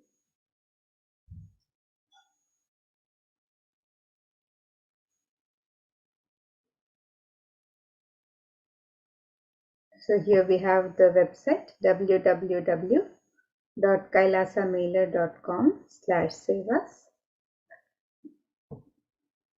and you can click on any of the links on step 2 to make your traditional offerings to Devi Parashakti. As you get ready to receive her darshan and blessings today, you can click on the link for e-hundi to make your e-hundi offerings in multiple currencies and any amount of your choice. And if you'd like to make the offering of the traditional ornaments or sevas, you can click on the link on step 2 to make your offerings. And if you'd like to submit an intention, if you'd like to make an intention to make an offering today, you can also submit your intention form on the link on step 1 and receive the blessings of Devi Parashakti to manifest your intention into reality. And once you've made your traditional offerings, you can also fill out the details of the Sankalpa, the conscious resolution with the names of your name and the names of your family members on the Sankalpa form on step 3. So let us now look at the links where you can make the various offerings. The e-hundi offerings can be made in multiple currencies: the US dollars, the Australian dollar, the New Zealand dollar, the Canadian dollar, the euro, the Indian rupees, the Singaporean dollar, the Malaysian ringgit, the Great Britain pound and the Chinese yen, and you can make the e-hundi offerings in any amount of your choice. And you can also offer the traditional ornaments or sevas to Devi Parashakti. You can register for any of these offerings on the website. So you can register for the Sankalpa chanting, the Devi Sahasranama Swarnakasa, which is the offering of the pure gold coin inscribed with one of the 1008 sacred names of Devi Parashakti. You can make this offering in 3 different denominations and any number of coins of your choice. And you can also make the offering of the Mukta Anguti, which is the gold finger ring embedded with pearl in 3 different sizes. You can make the offering of the Swarna Padma Pushpa, the gold lotus flower in 3 different sizes, the Swarna Metti, the gold toe ring to adorn the sacred lotus feet of Devi Parashakti. And you can also offer the Swarna Mangtika, the gold hairline jewelry representing the overflowing nectar of gratitude from the Sahasrara Chakra. You can make the offering of the Pratyaksha Pada Puja, which is the traditional and most sacred offering of gratitude from disciple to Guru. You can also make the offering of the Vastra Seva, which is the sacred offering of the sacred cloth. You can make any of these traditional offerings of sevas or ornaments to Devi Parashakti on the website www.kailasamailer.com/sevas. And as you get ready to receive the darshan and blessings of Devi Parashakti and welcome Devi Parashakti in your space today, in your inner space and in your homes, you can make all of these traditional offerings and prepare to receive Devi Parashakti. And today, as we get ready to celebrate the grand celebrations of Deepavali, you can also register for various sevas during the auspicious celebrations of Deepavali. So on the website www.kailasamailer.com/sevas, you can also learn more about the various offerings and sevas during the Deepavali celebrations. So on www.kailasamailer.com/Diwali2021, you can register for the various sevas and offerings during the Deepavali celebrations at the Adi HDH Nithyananda Paramashivam. On Naraka Chaturdashi, we have the Chandi Homa and the Kali Pratima Pratisthapana, which is the installation of the Kali Pratima. You can also register for the Ambal Vishesha Alankara Seva and the Vishesha Alankara Seva of the Supreme Pontiff of Hinduism, the deity of the Supreme Pontiff of Hinduism, the Vishesha Alankara Seva, the Pratyaksha Pada Puja on the auspicious occasion of Deepavali. You can register for this sacred offering. The offering of Tulabharam, which is the material donations through the Tulabharam, ghee, sesame oil, rice, all of these can be offered as part of the Tulabharam offerings. And you can also register as a Mahayajaman of all of the sevas. So you can also register for the Deepavali celebrations. Any offerings and sevas during Deepavali, you can register on the same website www.kailasamailer.com/sevas, and you can click on the button Learn More to find out more about the various offerings on the during the celebrations of Deepavali. So now let us get ready for the next segments of the program, where we'll be learning more about the various contributions of the Kailasas, the de facto spiritual embassies, and the Supreme Pontiff, guided by the Supreme Pontiff of Hinduism himself, to help humanity through these times of pandemic, for the care and well-being of humanity during these times of pandemic. So let us now get ready for the next sessions and prepare to receive darshan and blessings of Devi Parashakti. So we'll be joining you in just a few minutes with the next segments of the program.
We get you health. We get you ability to build beautiful relationships in your life. We get you direct spiritual support, and we make sure you become wealthy.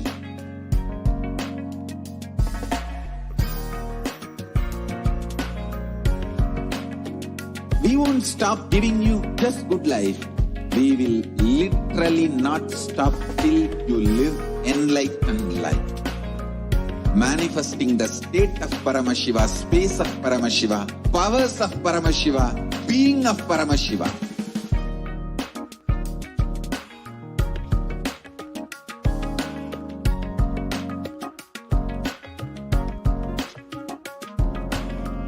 Whole world should become Kailasians. I want the whole world to know Hindus have something great to contribute to the world.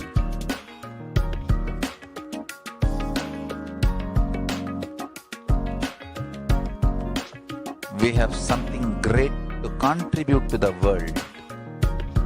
Let us do that.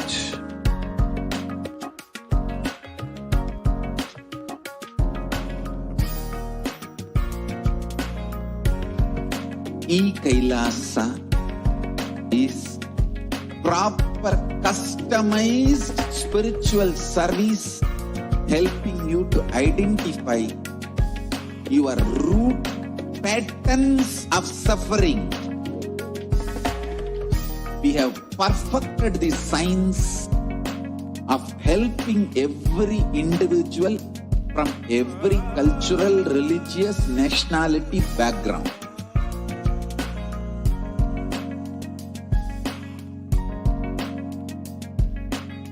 You will have lowest reactionary assumptions, highest awakened response, alive response for life continuously.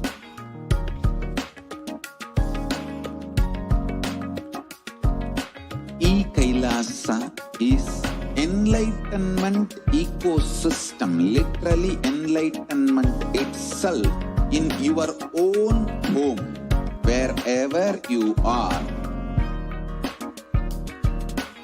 Proper customized spiritual service helping you to complete with your life negativity, withdrawal from life, self-hatred, self-denial, self-doubt, so much of tiredness, laziness.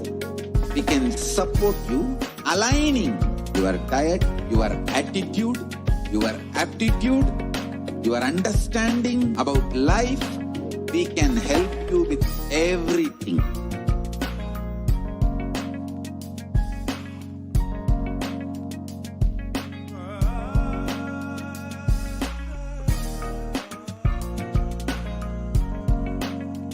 If you are interested in enlightenment, we will immediately bring this to you.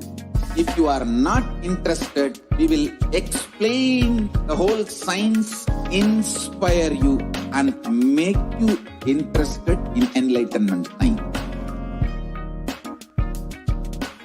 We need to cater this enlightenment science to the whole world wherever they are, because enlightenment is the birthright of all human beings.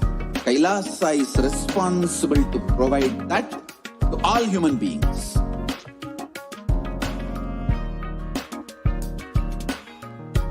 Kailasa is the totality of the knowledge I received from my gurus and practice manifested in my life, perfected by teaching millions of people from all cultures, time zones, backgrounds, genders, nationality, race, from every creed.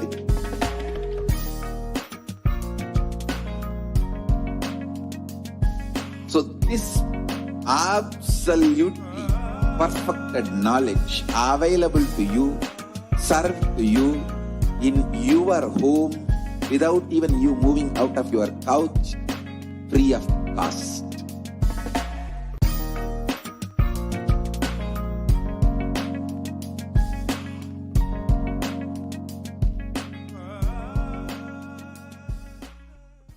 Just be alive for next 3 years. Don't die within next 3 years.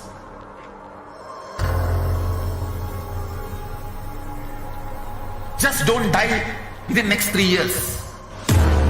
Be alive. Somehow be alive.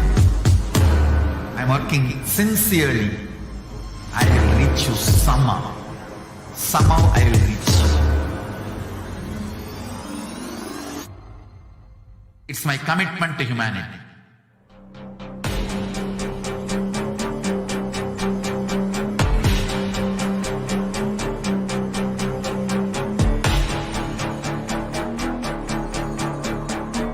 Just don't die within next 3 years. I will reach you wherever you are, whichever corner of the world you may be. I will reach you with enlightenment.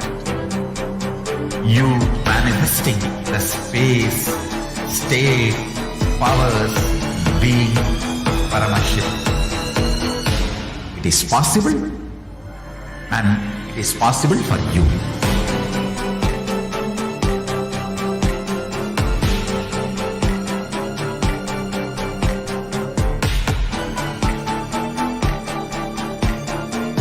Paramashivoham will reach you with enlightenment science. I know he is going to do the job. Just be alive for next 3 years. Nothing else. What I mean by the word Kailasa, listen intensely. Enlightenment ecosystem, literally enlightenment itself, in your own home, wherever you are. If you cannot come to Kailasa, it's okay. Kailasa can come to you. Kailasa coming to you is Kailasa.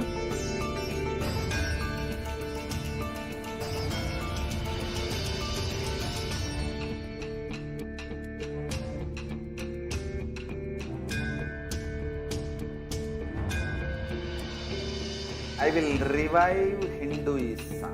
I am a Hindu revivalist, not by any revolution, but by evolution.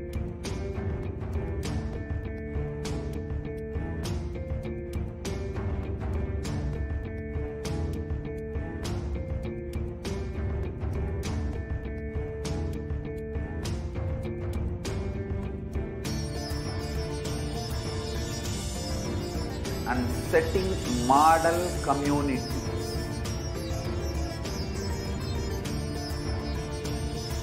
Kailasa, enlightenment ecosystems, Sarvanya Peethas all over the world.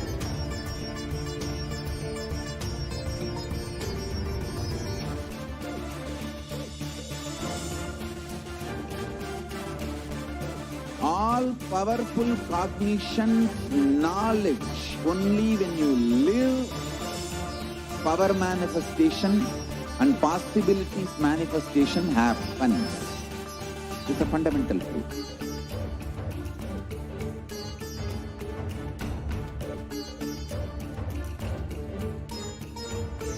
Hinduism cannot live exclusively as one sampradaya. No. All sampradayas of Hinduism is an ecosystem.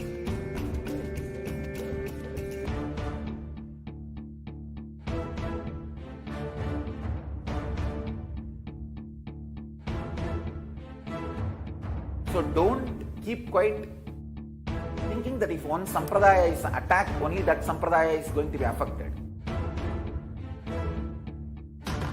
All of us are ecosystem.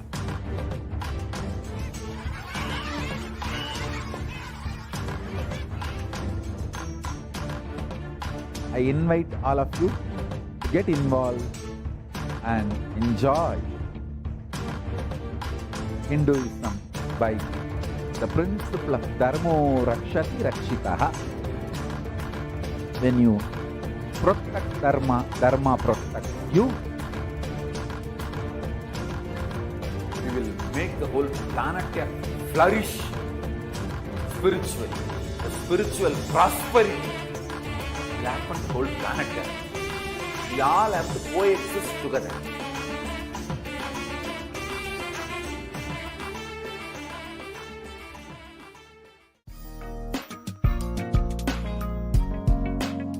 We get you health. We get you ability to build beautiful relationships in your life. We get you direct spiritual support, and we make sure you become wealthy.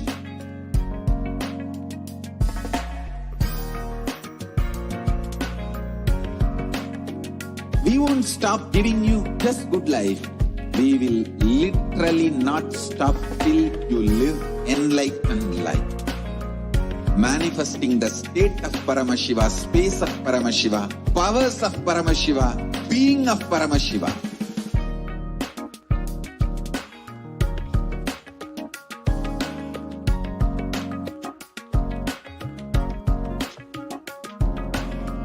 Whole world should become Kailasians. I want the whole world to know Hindus have something great to contribute to the world.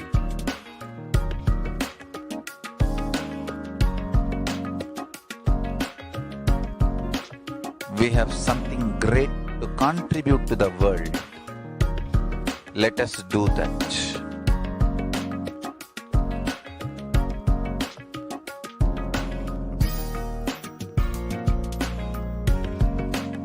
Kailasa is proper customized spiritual service helping you to identify your root patterns of suffering. We have perfected the science of helping every individual from every cultural, religious, nationality background.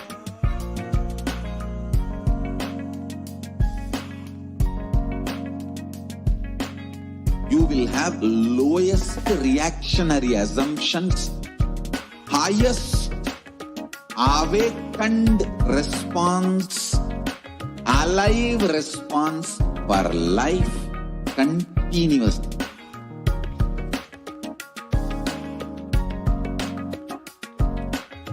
Kailasa is enlightenment ecosystem, literally enlightenment itself in your own home, wherever you are. Proper customized spiritual service helping you to complete with your life negativity, withdrawal from life, self-hatred, self-denial, self-doubt, so much of tiredness, laziness. We can support you aligning your diet, your attitude, your aptitude, your understanding about life. We can help you with everything.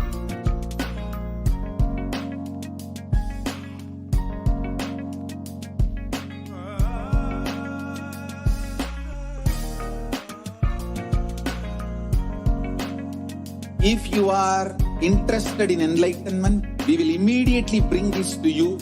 If you are not interested, we will explain the whole science, inspire you, and make you interested in enlightenment science.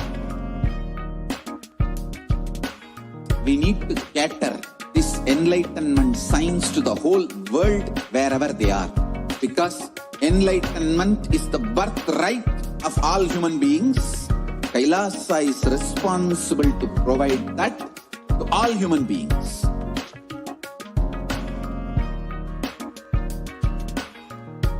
Kailasa is the totality of the knowledge I received from my gurus and practice manifested in my life, perfected by teaching millions of people from all cultures, time zones, backgrounds, genders, nationality, race, from every creed.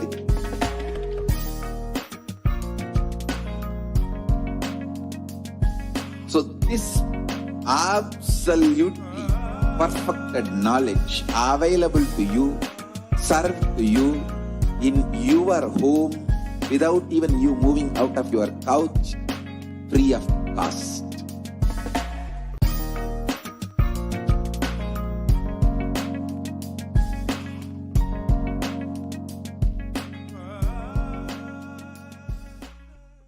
Just be alive for next 3 years. Don't die within next 3 years.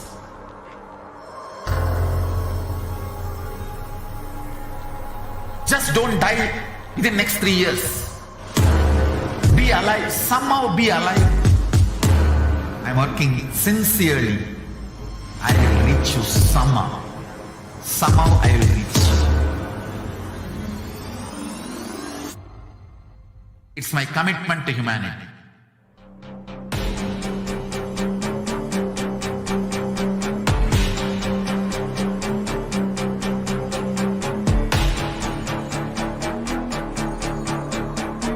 Just don't die within next 3 years.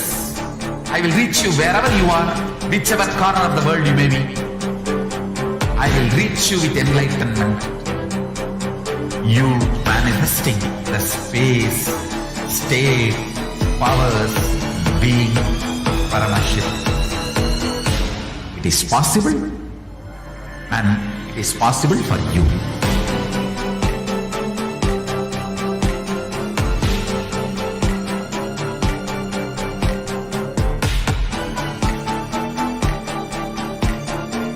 Paramashiva will reach you with enlightenment science. I know he is going to do the job. Just be alive for next 3 years. Nothing else. What I mean by the word Kailasa, listen intensely. Enlightenment ecosystem, literally enlightenment itself, in your own home, wherever you are. If you cannot come to Kailasa, it's okay. Kailasa can come to you. Kailasa coming to you is Kailasa.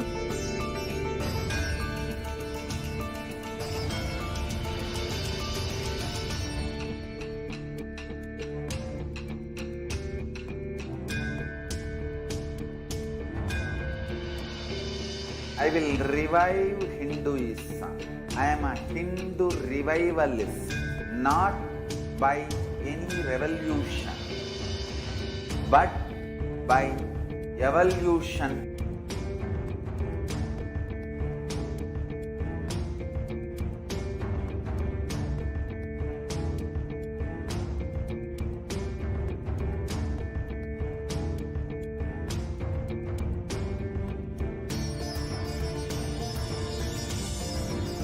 And setting model communities.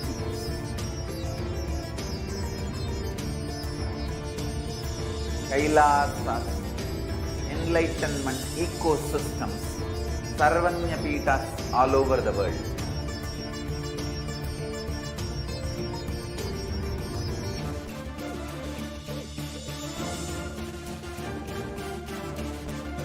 All powerful cognition, knowledge, only when you live, power manifestation and possibilities manifestation happens. It's a fundamental truth.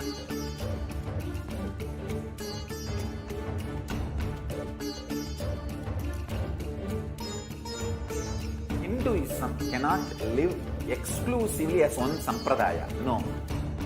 All sampradayas of Hinduism is an ecosystem.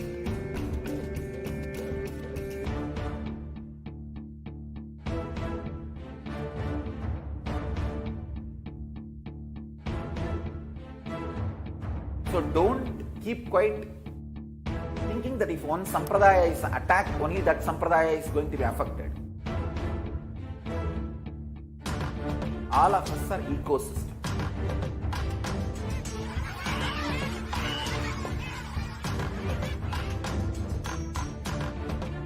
I invite all of you to get involved and enjoy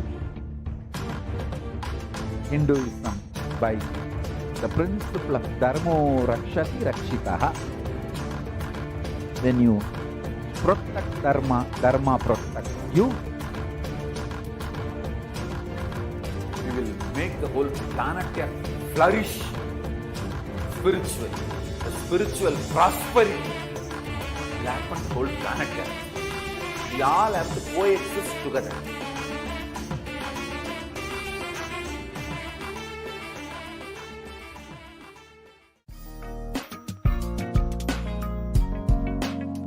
We get you health. We get you ability to build beautiful relationships in your life. We get you direct spiritual support, and we make sure you become wealthy.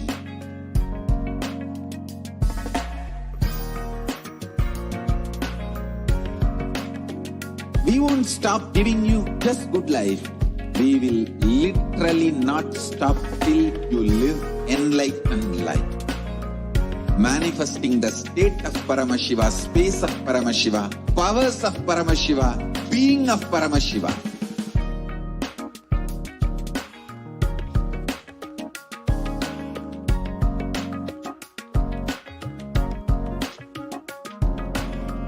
Whole world should become Kailasians. I want the whole world to know Hindus have something great to contribute to the world.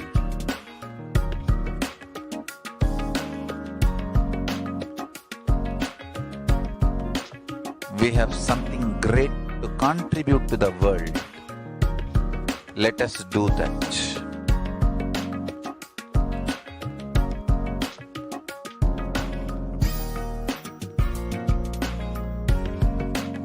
Kailasa is proper customized spiritual service helping you to identify your root patterns of suffering. We have perfected the science of helping every individual from every cultural, religious, nationality background.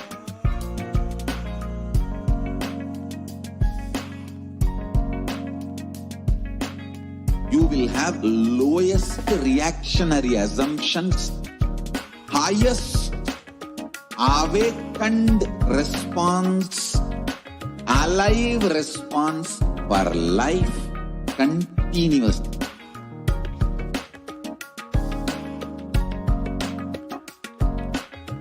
Kailasa is enlightenment ecosystem, literally enlightenment itself in your own home, wherever you are. Proper customized spiritual service helping you to complete with your life negativity. Withdrawal from life, self-hatred, self-denial, self-doubt, so much of tiredness, laziness. We can support you aligning your diet, your attitude, your aptitude, your understanding about life. We can help you with everything.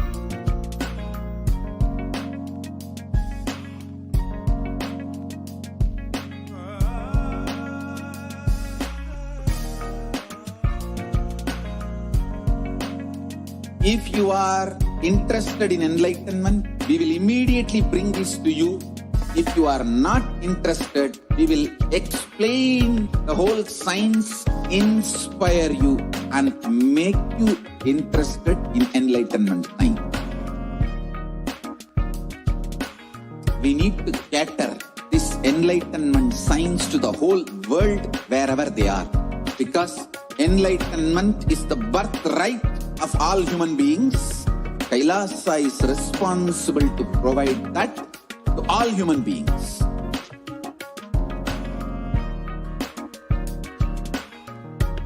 Kailasa is the totality of the knowledge I received from my gurus and practice manifested in my life, perfected by teaching millions of people from all cultures, time zones, backgrounds, genders, nationality, race, from every creed.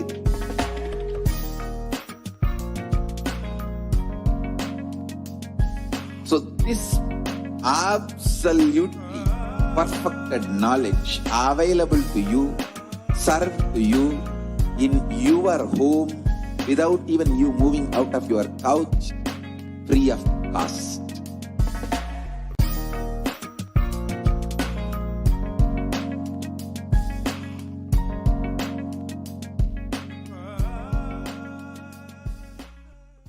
Just be alive for next 3 years. Don't die within next 3 years.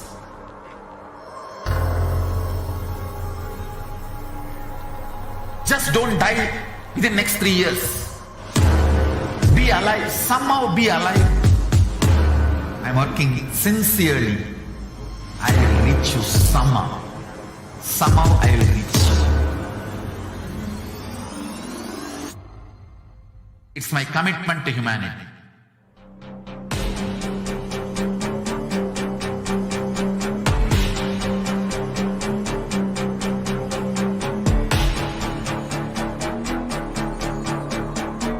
Just don't die within next 3 years.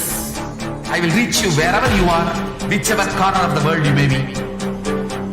I will reach you with enlightenment. You manifesting the space, state, powers, being Paramashivoham.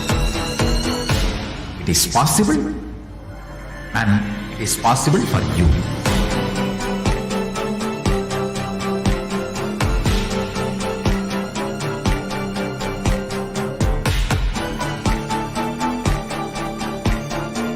Paramashivoham will reach you with enlightenment science. I know he is going to do the job. Just be alive for next 3 years. Nothing else. What I mean by the word Kailasa, listen intensely. Enlightenment ecosystem, literally enlightenment itself, in your own home, wherever you are. If you cannot come to Kailasa, it's okay. Kailasa can come to you. Kailasa coming to you is Kailasa.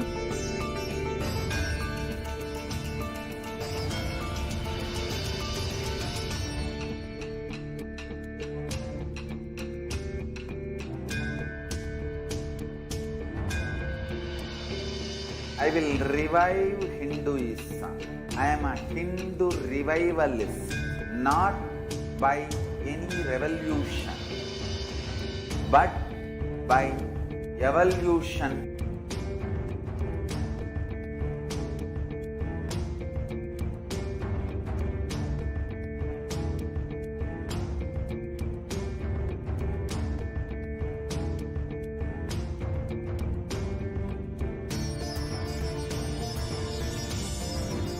And setting model community.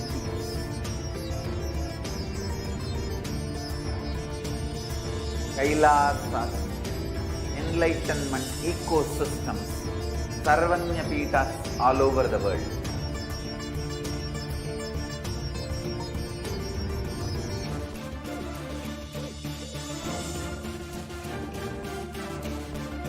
All powerful cognition, knowledge, only when you live, power manifestation and possibilities manifestation happens. It's a fundamental truth.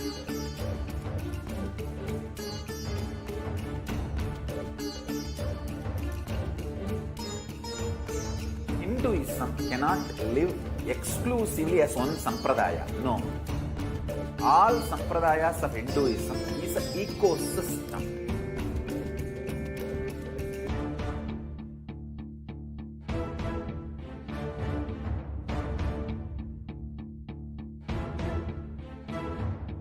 So don't keep quiet thinking that if one sampradaya is attacked, only that sampradaya is going to be affected. All of us are ecosystem.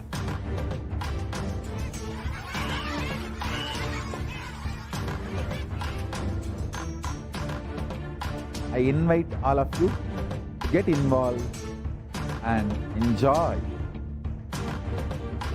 Hinduism by the principle of Dharmo Rakshati Rakshitaha. When you protect Dharma, Dharma protects you. You will make the whole planet flourish spiritually. The spiritual prosperity will happen to the whole planet. We all have to coexist together.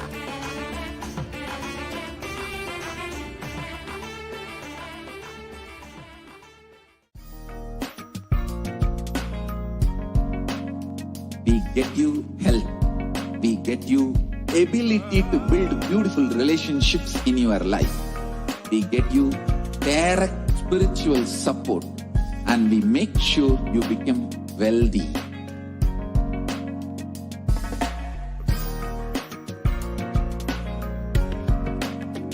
We won't stop giving you just good life.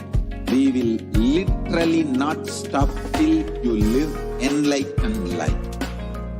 Manifesting the state of Paramashiva, space of Paramashiva, powers of Paramashiva, being of Paramashiva.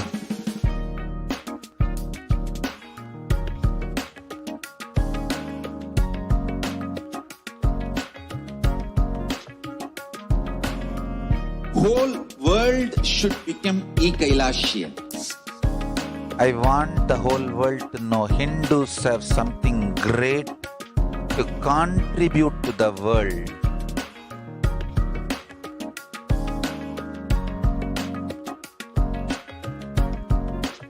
We have something great to contribute to the world. Let us do that.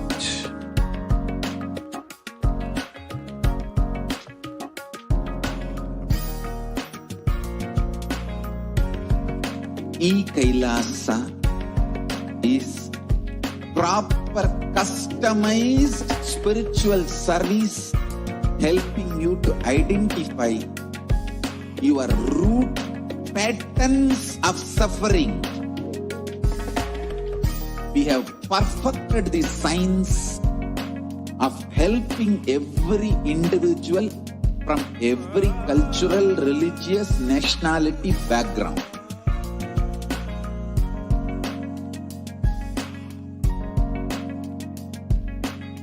You will have lowest reactionary assumptions, highest awakened response, alive response for life continuously.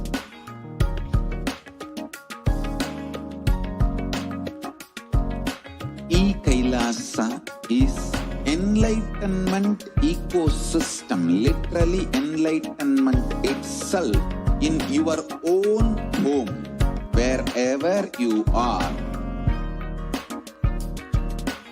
Proper customized spiritual service helping you to complete with your life negativity.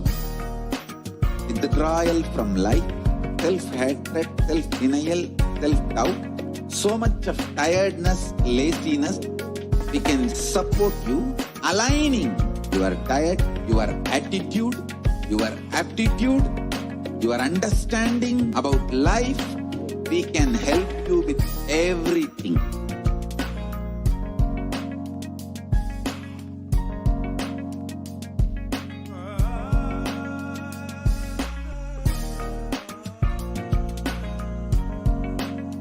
If you are interested in enlightenment, we will immediately bring this to you. If you are not interested, we will explain the whole science, inspire you, and make you interested in enlightenment science. We need to cater this enlightenment science to the whole world wherever they are, because enlightenment is the birthright of all human beings. Kailasa is responsible to provide that to all human beings.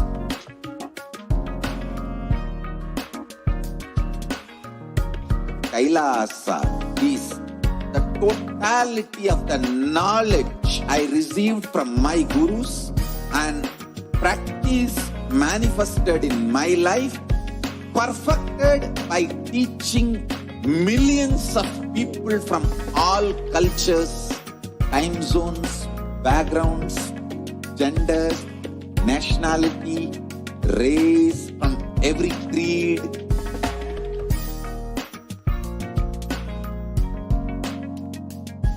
So this absolutely perfected knowledge available to you, served to you in your home without even you moving out of your couch, free of cost.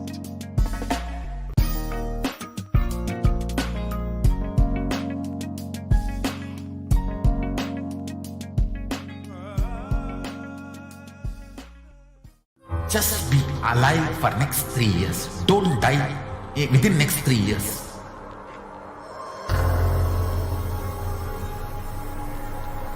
Just don't die within next 3 years.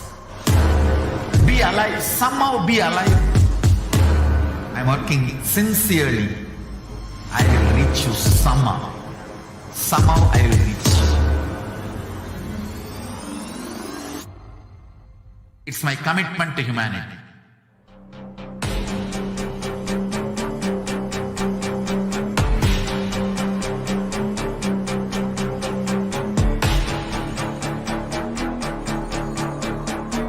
Just don't die within next 3 years.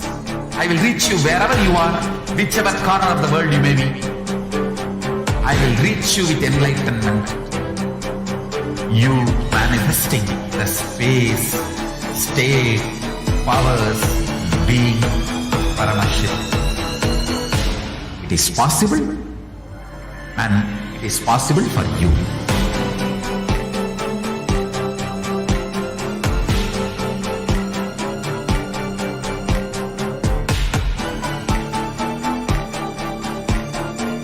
Paramashivoham will reach you with enlightenment science.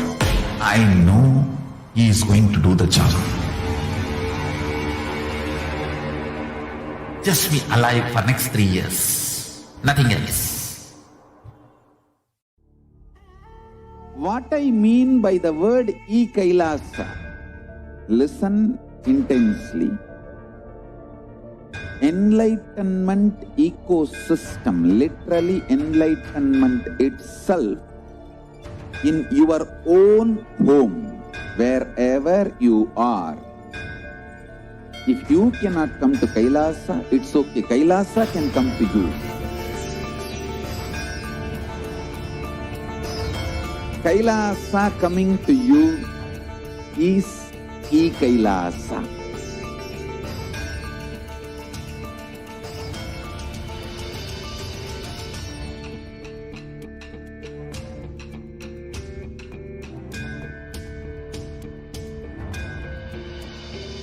I will revive Hinduism. I am a Hindu revivalist, not by any revolution, but by evolution.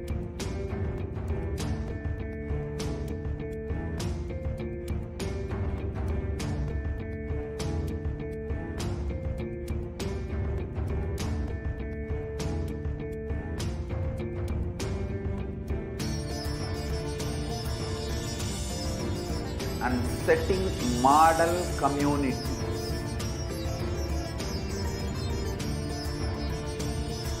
Kailasa, enlightenment ecosystems, Sarvanya Pitas all over the world.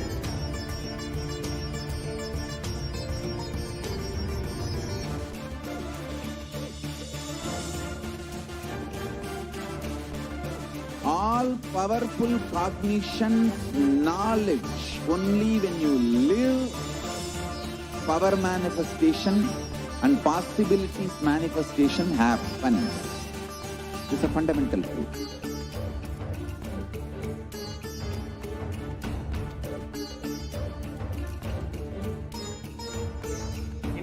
Hinduism cannot live exclusively as one sampradaya. No. All sampradayas of Hinduism is an ecosystem.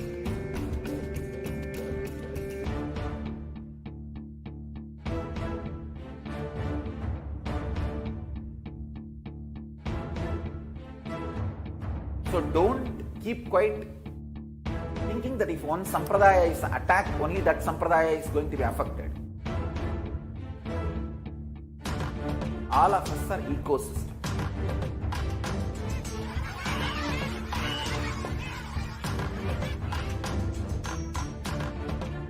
I invite all of you to get involved and enjoy Hinduism by the principle of Dharmo Rakshati Rakshitaha. When you protect Dharma, Dharma protects you.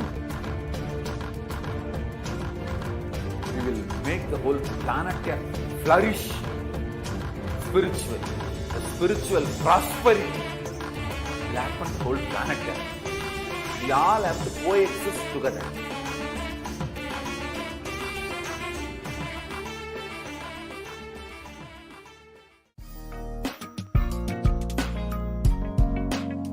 We get you health. We get you ability to build beautiful relationships in your life. We get you direct spiritual support, and we make sure you become wealthy.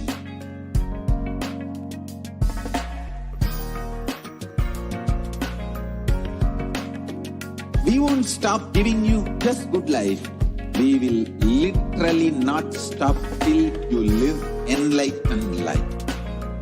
Manifesting the state of Paramashiva, space of Paramashiva, powers of Paramashiva, being of Paramashiva.